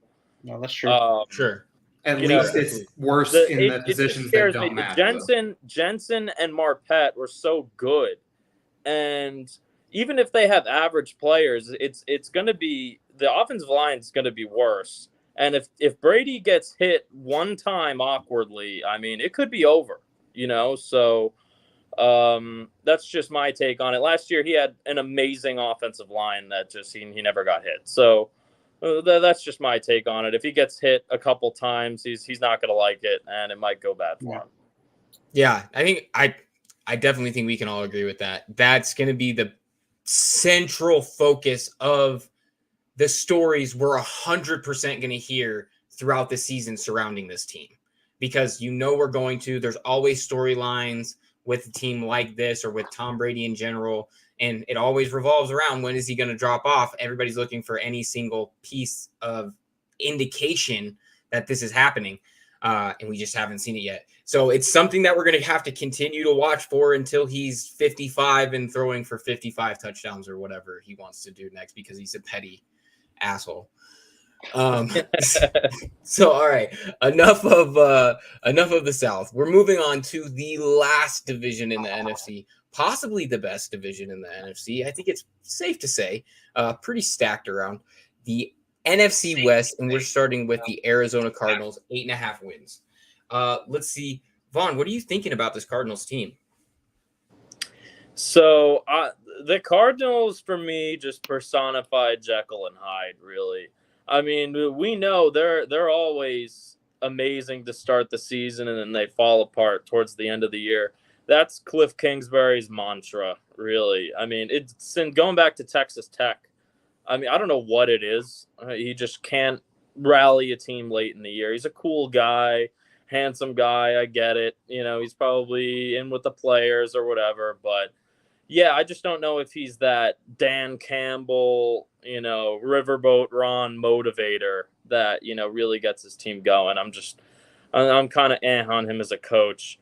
Kyler Murray just signed that huge contract. He's a baller, obviously. They got Hollywood Brown in the offseason. That's going to be huge because Hopkins is suspended for the PEDs. I don't know what exactly he took, but I know he's suspended 6 games. They lost Christian Kirk, but they shouldn't skip a beat there because they got Rondale Moore, he's awesome. He really is, and he's so fun to watch. He's so versatile. You could put him anywhere. James Conner, I'm not as high on, and they lost Chase Edmonds, so their run game is not going to be as good this year. They definitely can't rely on that. Offensive line-wise, they got DJ Humphries is awesome, but the rest of their offensive line is kind of a mixed bag. Murray gets the ball out quick, so I don't think it's going to be too much of a factor. The defense, to me, is really dependent upon their 2 first-round picks from the past 2 years, Zaven Collins and Isaiah Simmons. Isaiah Simmons he's been a disappointing player for sure so far. It seems like the defensive coordinator just can't figure out what to do with him, and he hasn't done anything particularly well. I think he'll have to break out this year, and J.J. Watt's going to have to come back and play well. He's still a really good player, not the defensive player of the year like he once was, but still really good player, hardworking leader. He's going to be there. Yeah, the rest of their D-line, Zach Allen, Lecky Fotu, Marcus Golden, those are, decent players, good enough to hold up. In terms of DBs, I love their safeties. Jalen Thompson and Budda Baker are both phenomenal. Byron Murphy is a great corner, but I don't know. Outside of Byron Murphy, they don't really have a lot of corners to speak of. They have all right. So overall, they have an extremely explosive offense, and I get that, but they need a couple players to pop here this year. A couple of their young players, high draft picks from the past couple of years. I don't know. I'm not touching this. I'm not touching this number. I don't know what to think of this team, especially because their division is so good. Yeah, and I think that's fair to say, and especially to coin a term from our friend Jack Kavanaugh, they have one of the ultimate grifters of the NFL running that team in Cliff Kingsbury. So even though they have a explosive offense, it's really only as much as his kind of gimmicky offense can produce, and their inability to adjust has really been an issue. And I loved how you put, they completely have they were terrible with Simmons, and it's funny because now all reports are like, oh, they're playing him at slot corner, like where he excelled in college, and now he's excelling in camp, and people are like, oh, how surprised he's not a linebacker. And it's so he's not a pass rusher, right? There's a meme out there where it's like NFL coaches, and it's like 210-pound college safety, and it's like, is this a linebacker?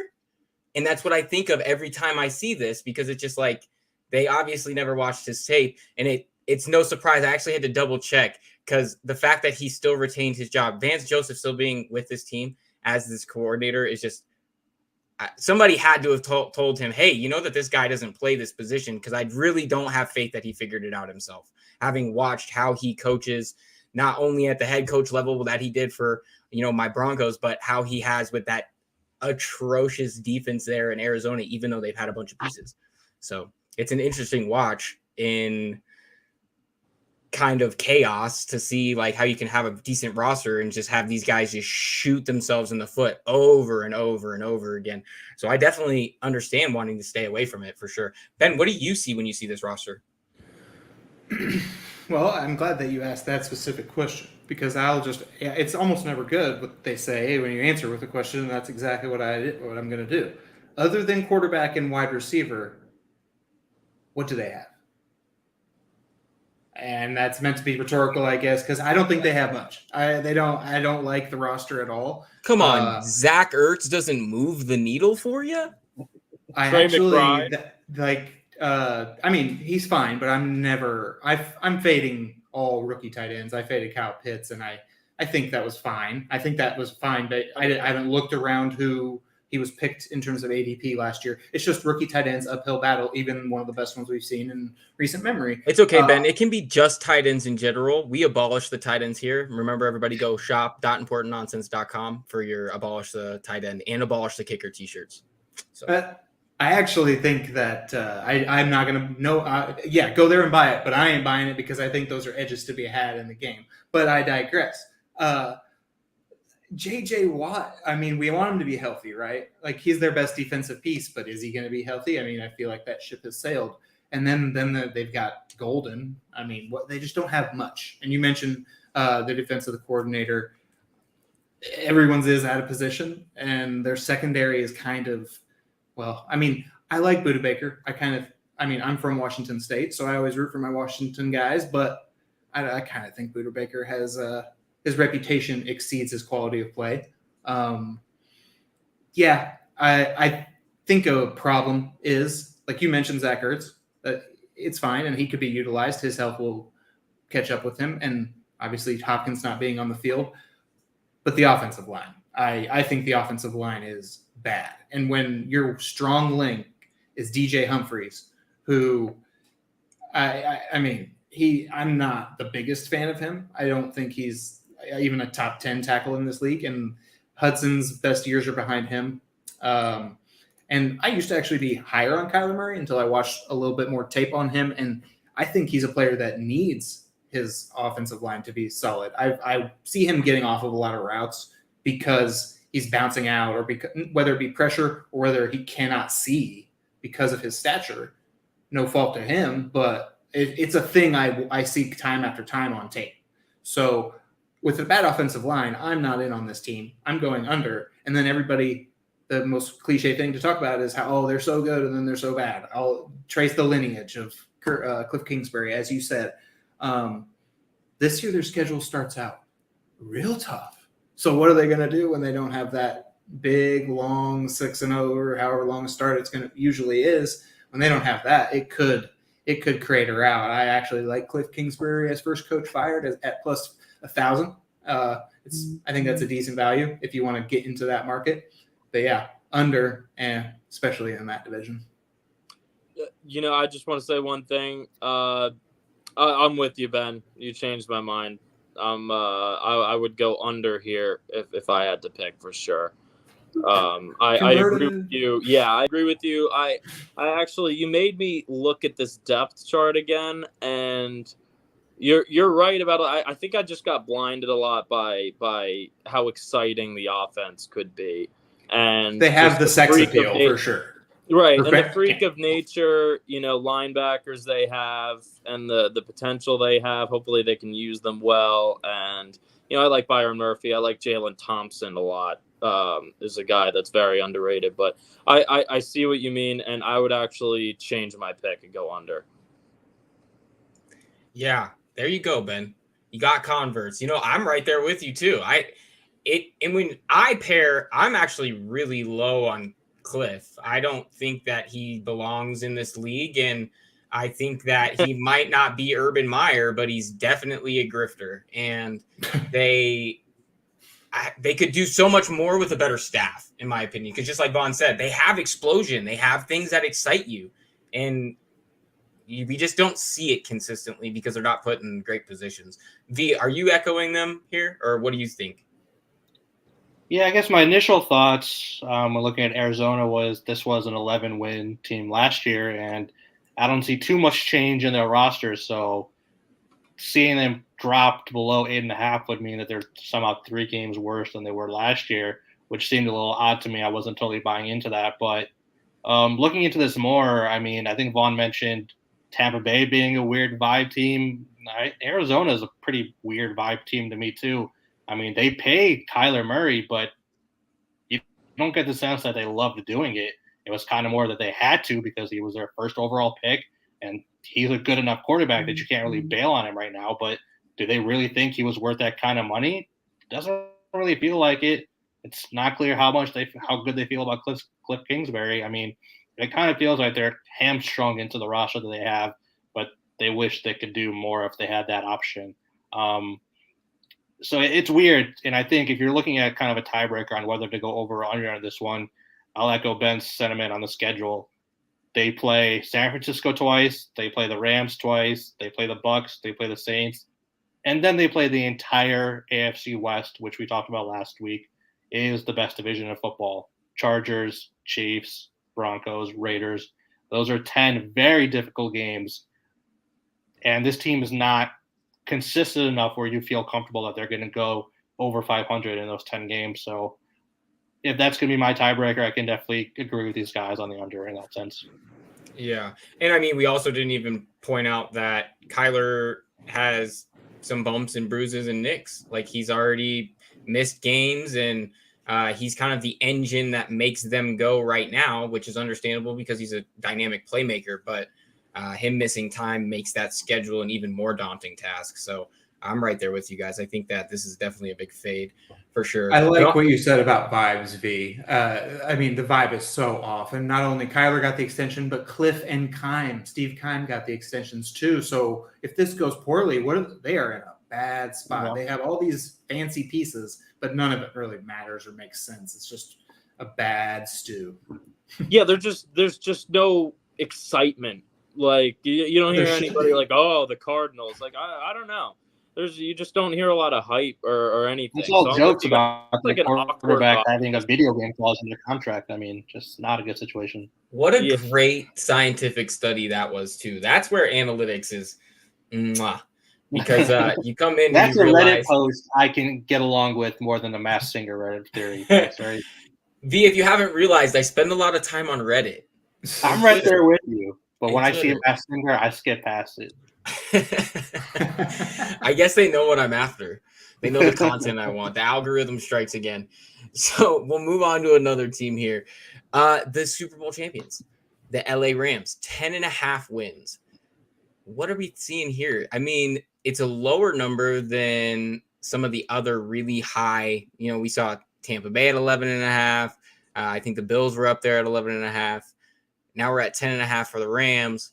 What are we thinking about that one, V? I like it. I mean, this is still an exceptionally talented team. They're definitely a top 2 or 3 talented team in the conference. They still have a ton of pieces. You have Cooper Kupp coming back off one of the best receiving seasons we've ever seen.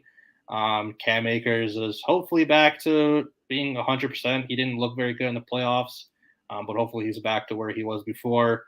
I love the signing of Allen Robinson coming in there. I know he had a bad season last year, but somebody who watched every game, it wasn't because he had a lack of talent. He was just 100% checked out of that organization. Some of the things you saw him do on the field, he just did not care at all about playing football with the Bears last year, but he still has the talent. So I think that's a great signing. I'm very high on Allen Robinson this year. And then their defense is still their defense. I mean, it's crazy. You still have Aaron Donald. You still have Jalen Ramsey. You bring in Bobby Wagner. There's just talent all over the place. I don't see them having too much trouble hitting the over on this one. And, you know, I'm not overly concerned or too concerned at all about the elbow injury that Stafford is dealing with. I feel like if it was a bigger deal, we would know more about it, and, you know, the Rams would be making contingency plans. So I'm feeling pretty good on the over. Right. I think you hit the nail on the head there, is that if they were super worried, they would be taking action, and they're just not. Now there's not a lot of action to be taken, but you would still hear rumblings of something. And if whatever action is, they would have found it, right? They would have figured out some way to trade for Baker Mayfield because they're just crazy cap wizards or something like that. Right, exactly. You know, and it's funny because we brought up Dallas earlier about how they just didn't have any more cap. And it's like, yeah, that's what happens when you let a guy like Jerry and Stephen Jones, you know, run your front office. And of course they don't know the workarounds to the cap like teams like the Saints have and the Rams have, where they perpetuate this, joke that the cap is a myth because they continue to work around it every single year. So that's why they stay so high on the upper echelon of teams in the NFL. Ben, what are you seeing when you see this Rams team? I'm with you guys. Yeah, I'm definitely. The line signals to me that you mentioned it's kind of a low line for the quality of team, and like you look at them on paper, as V said, and it looks great. I mean, it's hard to imagine losing Von Miller and like almost maintaining the quality of defensive line. I'm not saying they did, but it's not like a huge drop off. But the line being what it is, kind of it worries me that there might be a little smoke where there's fire with Stafford's elbow. And I'm so heavily invested in the Rams. I love Cooper Kupp. I'm from Eastern Washington. He went to Eastern Washington, so he's my boy. But I also wrote up A-Rob props for on the Important Nonsense website. He was the cover boy, very confident in those. But I did a lot of research in this tendonitis, and it might cause him to miss a few games. And if he's missing a few games, that throws this prop all out of whack. I would not bet this prop. But I mean, I'm gonna go. I think if it's 11, you're obviously not taking it. I mean, I'm not betting it. I'll say over based on Stafford's elbow being healthy. But this is the pivot point for the NFC if his elbow. And I mean, you've seen it reflected in ADP and drafts. Justin Jefferson's passed up Cooper Kupp. I mean, he's resting the elbow, but the only thing that heals it is more rest. And there's the fact that he's throwing so on such a limited basis just worries me a little. Because what's going to happen when he needs the rest during the season? If he's needed the rest now, what's to stop him from needing the rest 2 months from now? I'm not a doctor, but it said these all indications are it doesn't just get better with anything other than rest. So we shall see. It makes me a little nervous. I'm not willing to fade them just because it's so talented. So yeah, over, but massive pivot point in the NFC. It's going to be so fun to watch. Mm-hmm, yeah, and you hit it on the head. The elbow is a huge breaking point for the entire conference because of how elite this team can be if he's fully healthy. And I think one of the reasons, I mean, it's hard to say. I'm not the one feeling the pain. But when you hear about some of the stories of how gritty Stafford has been in the past, you hope that, if he's playing with a broken back for one of the worst franchises that this league has ever seen in the Detroit Lions, I hope that he can dig deep and find it to try to, push this elbow as far as he can. Now, obviously, it's not my pain. I can't play it for him, but it's going to be something to watch. Like you said, though, I think what you said actually applies here. Dig. So those backside 20-yard digs that Odell Beckham was so effective on, that Allen Robinson is going to be so effective on, how quickly can he whip that ball out? Right. I just like once the tape's out on him and his elbow isn't 100%, right? And defenses see this based on his throw chart or whatever, and the coverage comes down. What's going to happen? I just worry about that. If he's not able to throw all of the throws, which is what made this offense go to the top last year, I just have my doubts about their ceiling. It's worrisome, and just this bet in general, which is why it's a stay away. Yeah, definitely. Vaughan, what do you see when you see the Rams? So I'm looking at their team. I don't see any way that this team, if they stay healthy, does not reach 11 wins. 10.5 wins for me is low. I think it should definitely be 11.5. They just won the Super Bowl, but I think they're too good to have that Super Bowl hangover. They lost Robert Woods and OBJ, but they got Van Jefferson and Allen Robinson to slide right in and be the replacements. They'll be totally fine that way. And Sean McVay is gonna figure something out. He's gonna cook something up for Stafford. I get the elbow thing. That would make me worried a little bit, and I think that could lead to a couple losses. But I don't.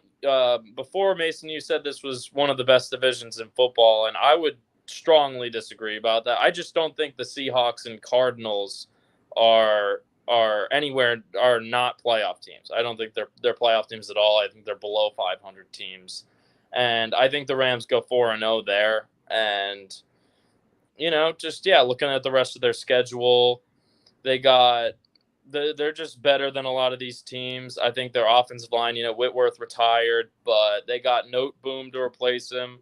He should be fine. They got the rest of their O-line is decent.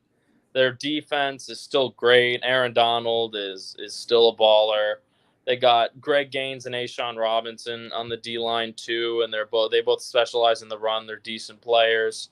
They have a bunch of edge guys. Leonard Floyd is one of those underrated players. I think he's a star.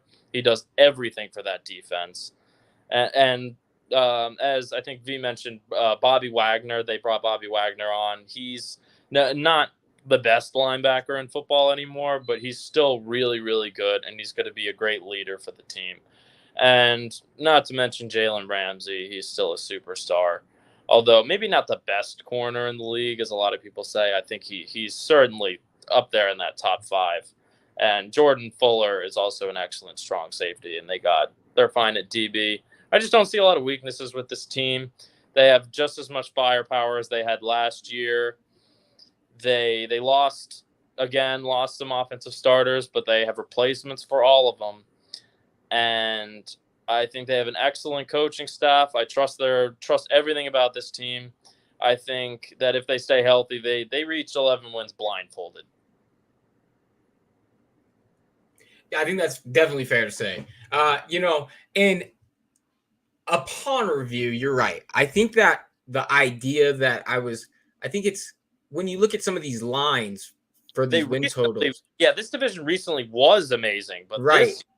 You look at it. And the lines are a little bit lagged behind that. And I think that when we started breaking down the Cardinals, it kind of came more into view that if you think of the Cardinals as like the third place team in this division or whatever, that's like the varying point of how good this division really is. If they're good, yeah, this division is going to be a really tough one. If they're really not that good, I mean, you have the Seahawks who are going to be 2 easy wins. If you can count on a couple of wins from the Cardinals, the rest of this division, I mean, and we'll get into San Francisco here in a little bit, which I have some reservations about. I think that number is a little bit high, but so it can fluctuate. So I definitely see what you're saying where they should be able to get this blindfolded, but enough teasing the next team. We're on to it. San Francisco 49ers, 10 wins. And what do you see when you see this team, Ben? This is one of the more fun. I mean, there's just so much variance. But unlike other teams, this is fun variance, in my opinion. I think it sets up kind of nicely for them. At Bears week 1, bet that if you haven't already. Then home to Seahawks, and then they catch the Broncos early, which is probably how you want to catch the Broncos, considering new system, new quarterback, a lot of newness there. I actually had to lean Rams in my handicap against the Rams. So, I mean, but they played each other so tough in last year's games. I think with what we're looking at, if we're looking at a successful season for the Niners, it obviously goes through Trey Lance, but we're going to be looking at a lot of bootleg action, a lot of play action, a lot of deep drops, get him on the move.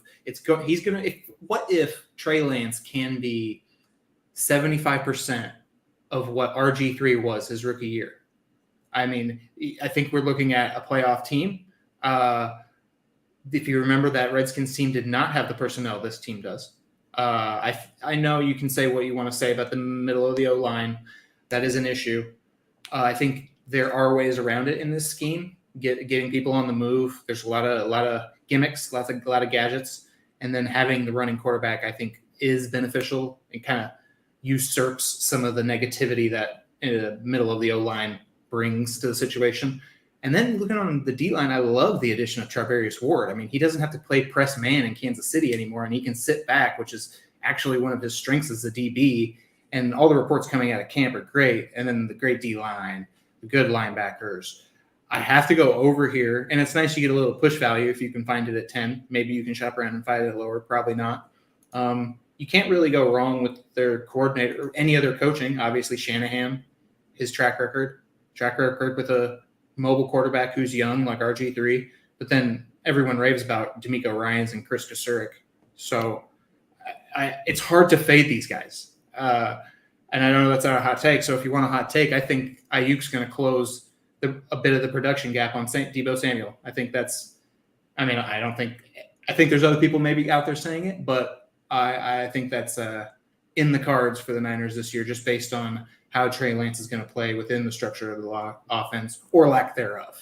I think the throws for Ayuk are going to be more. They're just going to be there more than the throws for Deebo for last year. And then there's talk of him not wanting to play the running back role. So we shall see, but it's going to be fun. Bet your Trey Lance rushing props. They might be a little juiced against you, but they're pretty much locks, I would say. And it makes sense. And, another great thing that you brought up there is Kyle Shanahan himself. And, with Denver being on their schedule, he comes to Denver and absolutely, his team plays out of their mind. And I think it's a bit of a revenge factor because the Broncos brought him in for a bad faith interview that the city still hasn't forgiven John Elway about. You hear that, John? I still remember. But anyway, what Kyle does so well is gets the most out of his personnel. And that's kind of what we've seen from the preseason from them. Now, my biggest drawback is obviously to this line is Lance, because I've said it ad nauseum. This show, the last show, quarterback is so important. It's the driving point of your entire team.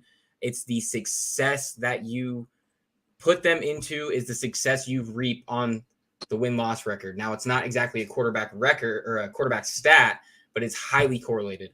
What we see is that if Lance can be put in the positions to succeed, this will be a very good team. It's just really hard to peg exactly how good he can be. Now, if he can make some of those throws that we've seen all over Twitter in the preseason, all season long, it's lights out. This is an easy one. That would be over. But when the lights come on, it might be a little bit different. And it's going to be something that we see where I'm a little hesitant at this 10 for a young quarterback like that. But that's going to be something we see as it moves along. Vaughan, what do you see when you see this roster? So many in the media have been saying it's all up to Trey Lance, and I get that, but I think in reality it's all up to Kyle Shanahan and the way he sets up things for Trey Lance. He's seen them all offseason and all of last offseason. He knows his strengths and weaknesses, and I trust that he's going to formulate an offense where Trey Lance can at least be competent. I don't think he's going to make him throw that much because he doesn't really seem like a natural thrower, but he's a really dynamic athlete, and I think he'll be up to the task. They have some great pieces too. Deebo Samuel is a baller. He's one of the best receivers in the league. Kyle Juszczyk, the best fullback in the league, and he's kind of, they could throw to him out of the backfield. He's a great chess piece that way. George Kittle, arguably the best tight end in the league. They got Brandon Ayuk, who's looked great in camp. He's a great number 2. They still got Trent Williams, who's the best left tackle in the league. So they got 3 guys on that offense who are the best at their positions. I think that's pretty good. And the rest of the offensive line is, the interior is a question, but they also got Mike McGlinchey on the other side, who's a Pro Bowl caliber player in his own right. Now, the defense, when they made the Super Bowl run a few years ago, it was because of their incredible defense. And the defense really isn't that much different than it was a few years ago. Not that much different. Nick Bosa is a monster. He's going to come back. I thought he should have won Comeback Player of the Year last year. He's great. Eric Armstead is a massive human being. Holy shit. He's like 6'9", 310 pounds or whatever. He's a great player. But Javon Kinlaw apparently has looked like a monster in camp. I think he's going to break out this year. So the D-line is going to be phenomenal. Fred Warner, another player that is arguably the best at his position in the whole league. They got Drake Greenlaw coming back, who was a late-round pick a couple of years ago, and he's played very well. I think he was hurt last year, but he's played really well in his career so far for how late of a draft pick he was. Jimmy Ward is also a really, really good free safety in the back end. Their corners, they're all right. I mean, they got Tarvarius Ward and Emmanuel Mosley on the outside. They're solid players, but, nothing special. But I don't think the corners are really going to be much of a liability because their D-line is so good and they're going to put so much pressure on opposing quarterbacks. They're an impressively built organization. They really are. It's coaching staff, front office. They're all on the same page. They have several superstar players. There's been some alarming reports about Trey Lance's accuracy and passing ability and training camp, and I think those concerns are warranted. I don't know if they're going to be able to win the Super Bowl with Trey Lance this year just because I still think he's raw, and I don't know if he's going to be able to put them over the top if they got 2 minutes left in the fourth quarter in the NFC Championship game. I just don't know if he's going to be able to lead them down the field, that kind of thing, because he's just so young and raw and hasn't played very much. But unless Lance proves to be a liability and not a good player, because we know quarterback's the most important position. So, if Lance falters, I could see them getting close to this number, but it's hard to imagine for me them being worse than 11-6 in a rather weak NFC. So I think they're definitely going to reach the number. I would take over.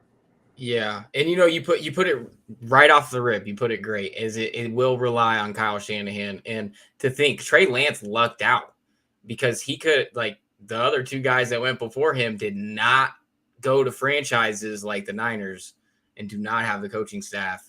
So he has all it takes. That he has the tools that he should succeed, and it's going to be interesting to watch it play out. Because we know he can be successful. Are you echoing these guys here, or what do you think about this team? Yeah, a lot of similar thoughts. I mean, looking at this roster, it's just immensely talented. The upside for this team is through the roof. I mean, if Lance hits that mark that I think Ben was talking about, that 75% of RG3, not only is this going to go over, but this would be a Super Bowl contending team. They would be right on the cusp, and they would be one of the favorites to win the whole thing if Trey Lance can reach that mark. But that's just too big of an if. I mean, this guy has 3 NFL starts in his career. Out of all of the second-year quarterbacks, he has the least experience out of any of them, and yet he's 2, 3, 4 games higher on the win total than any of those guys. I mean, this 10 is kind of assuming that he's already close to his potential, when in reality, he's not anywhere close. He just does not have that kind of experience. So there's going to be ups and downs for him this year. He's going to have games where he looks like a guy who started 3 NFL games and played at North Dakota State.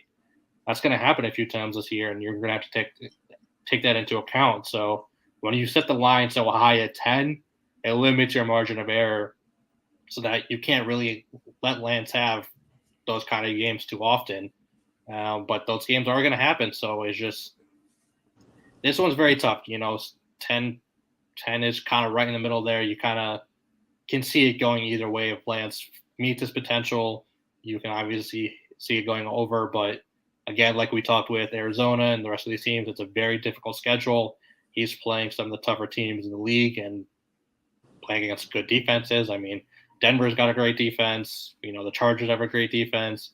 The Rams have a great defense. I mean, this is not going to be an easy season for him. So probably stay away. Might have a slight lean on the under just because this guy is inexperienced. He's going to have ups and downs this year. And you think about it too.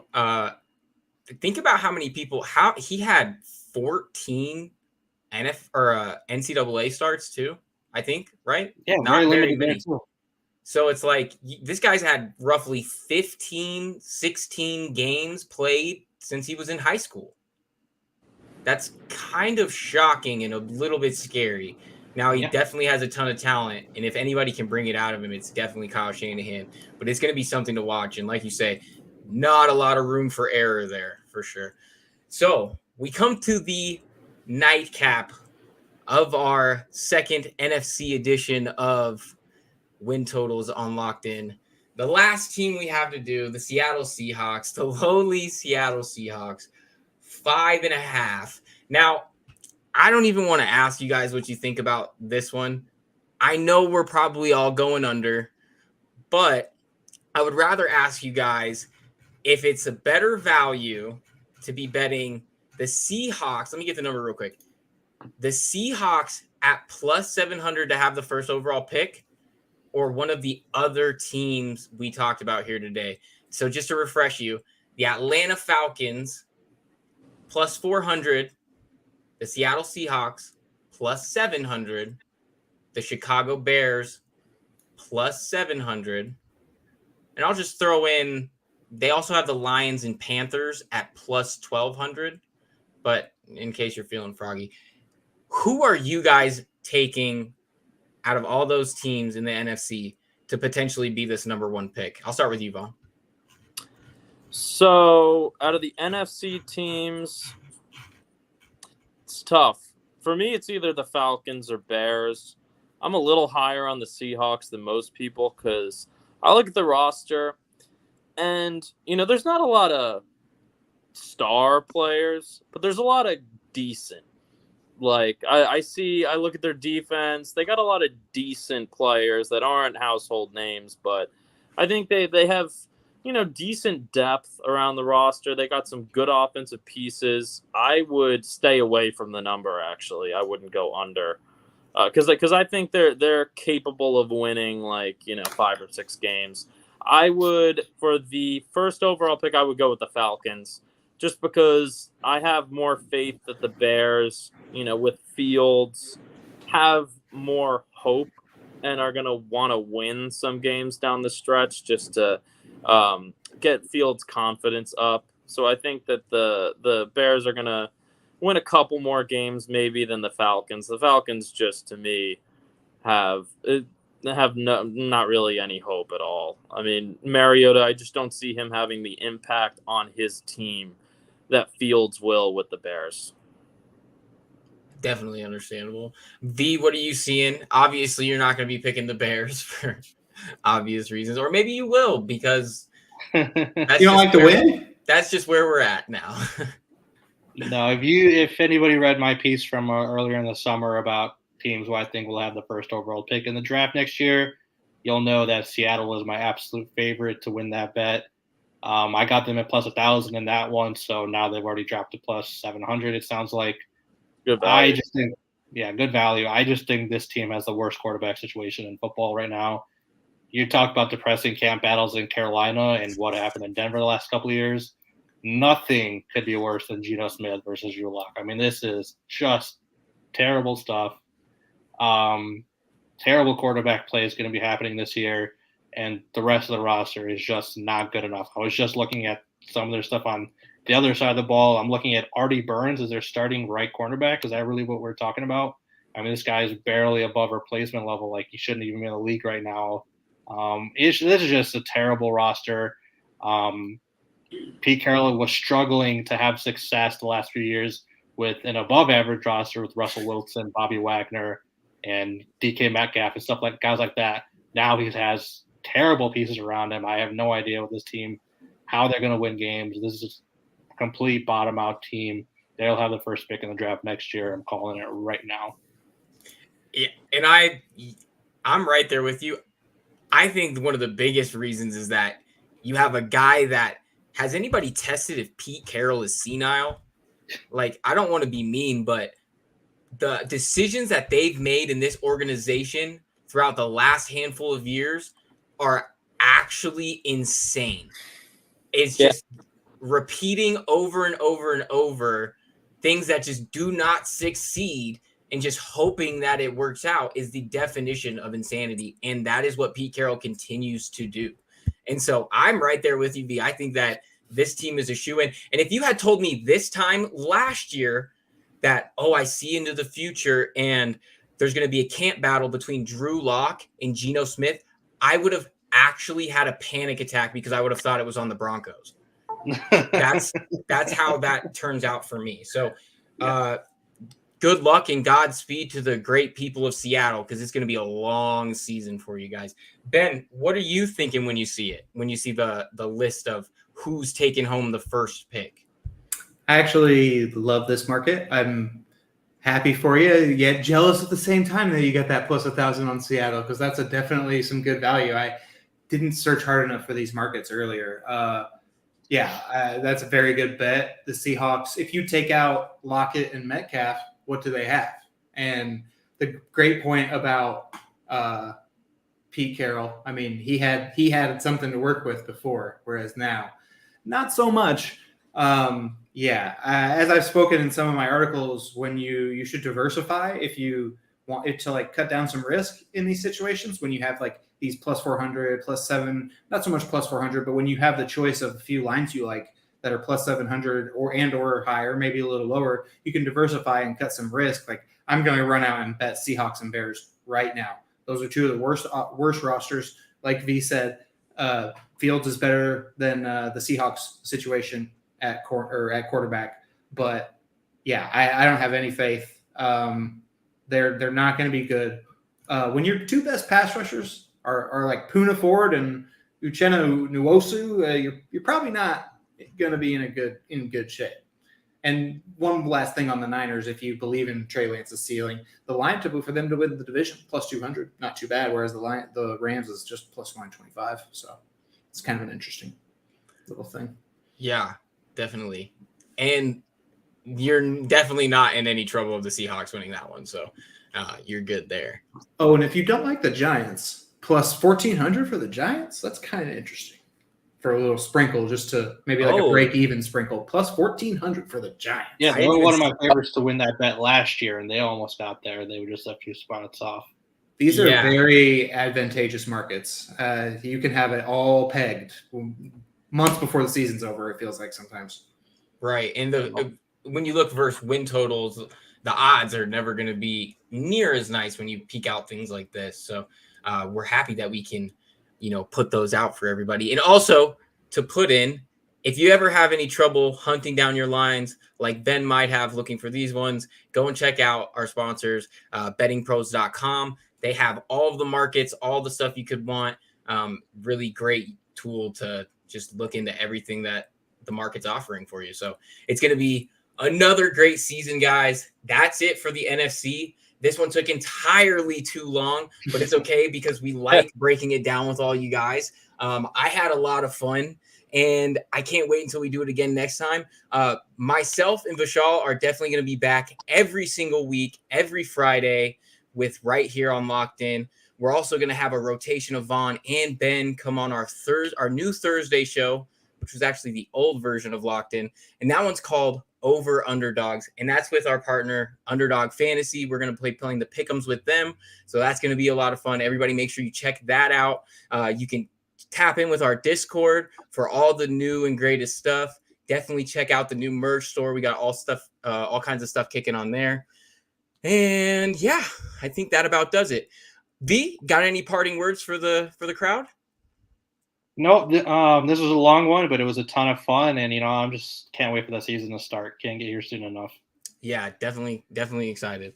And you can find Vishaal at Vishaal_Gupta 95 on the Twitter. Vaughan, any parting words for the people? Any pluggables to plug? How was your first trip into the Thunderdome? Well, I loved my stay at the Thunderdome. It's been 3.5 hours, way longer than I thought, but it's been a great 3.5 hours. It has, and I can't wait to get this season started. Yeah, it was definitely fun. And Vaughan, do you have any socials you want to plug or anywhere that people can find you? Or not yet. I'm kind of getting my Twitter running right now and kind of, looking at maybe some questionable tweets I've made in the past, kind of deleting those and kind of, reshaping my whole social media thing. So he's been tweeting his Tom Brady take for a while now. We see. So that's good. So we'll check with Vaughan when he gets that up and running, but you can definitely check all of Vaughan's work out on the website, importantnonsense.com, as well as V and Ben too. Ben, any parting words for the folks? Yeah, guys, it's been fun. I'll talk football with you all day long. We can go longer if you want. No, I'm just kidding. But yeah, run out, bet Jaguars, bet Eagles, however you can.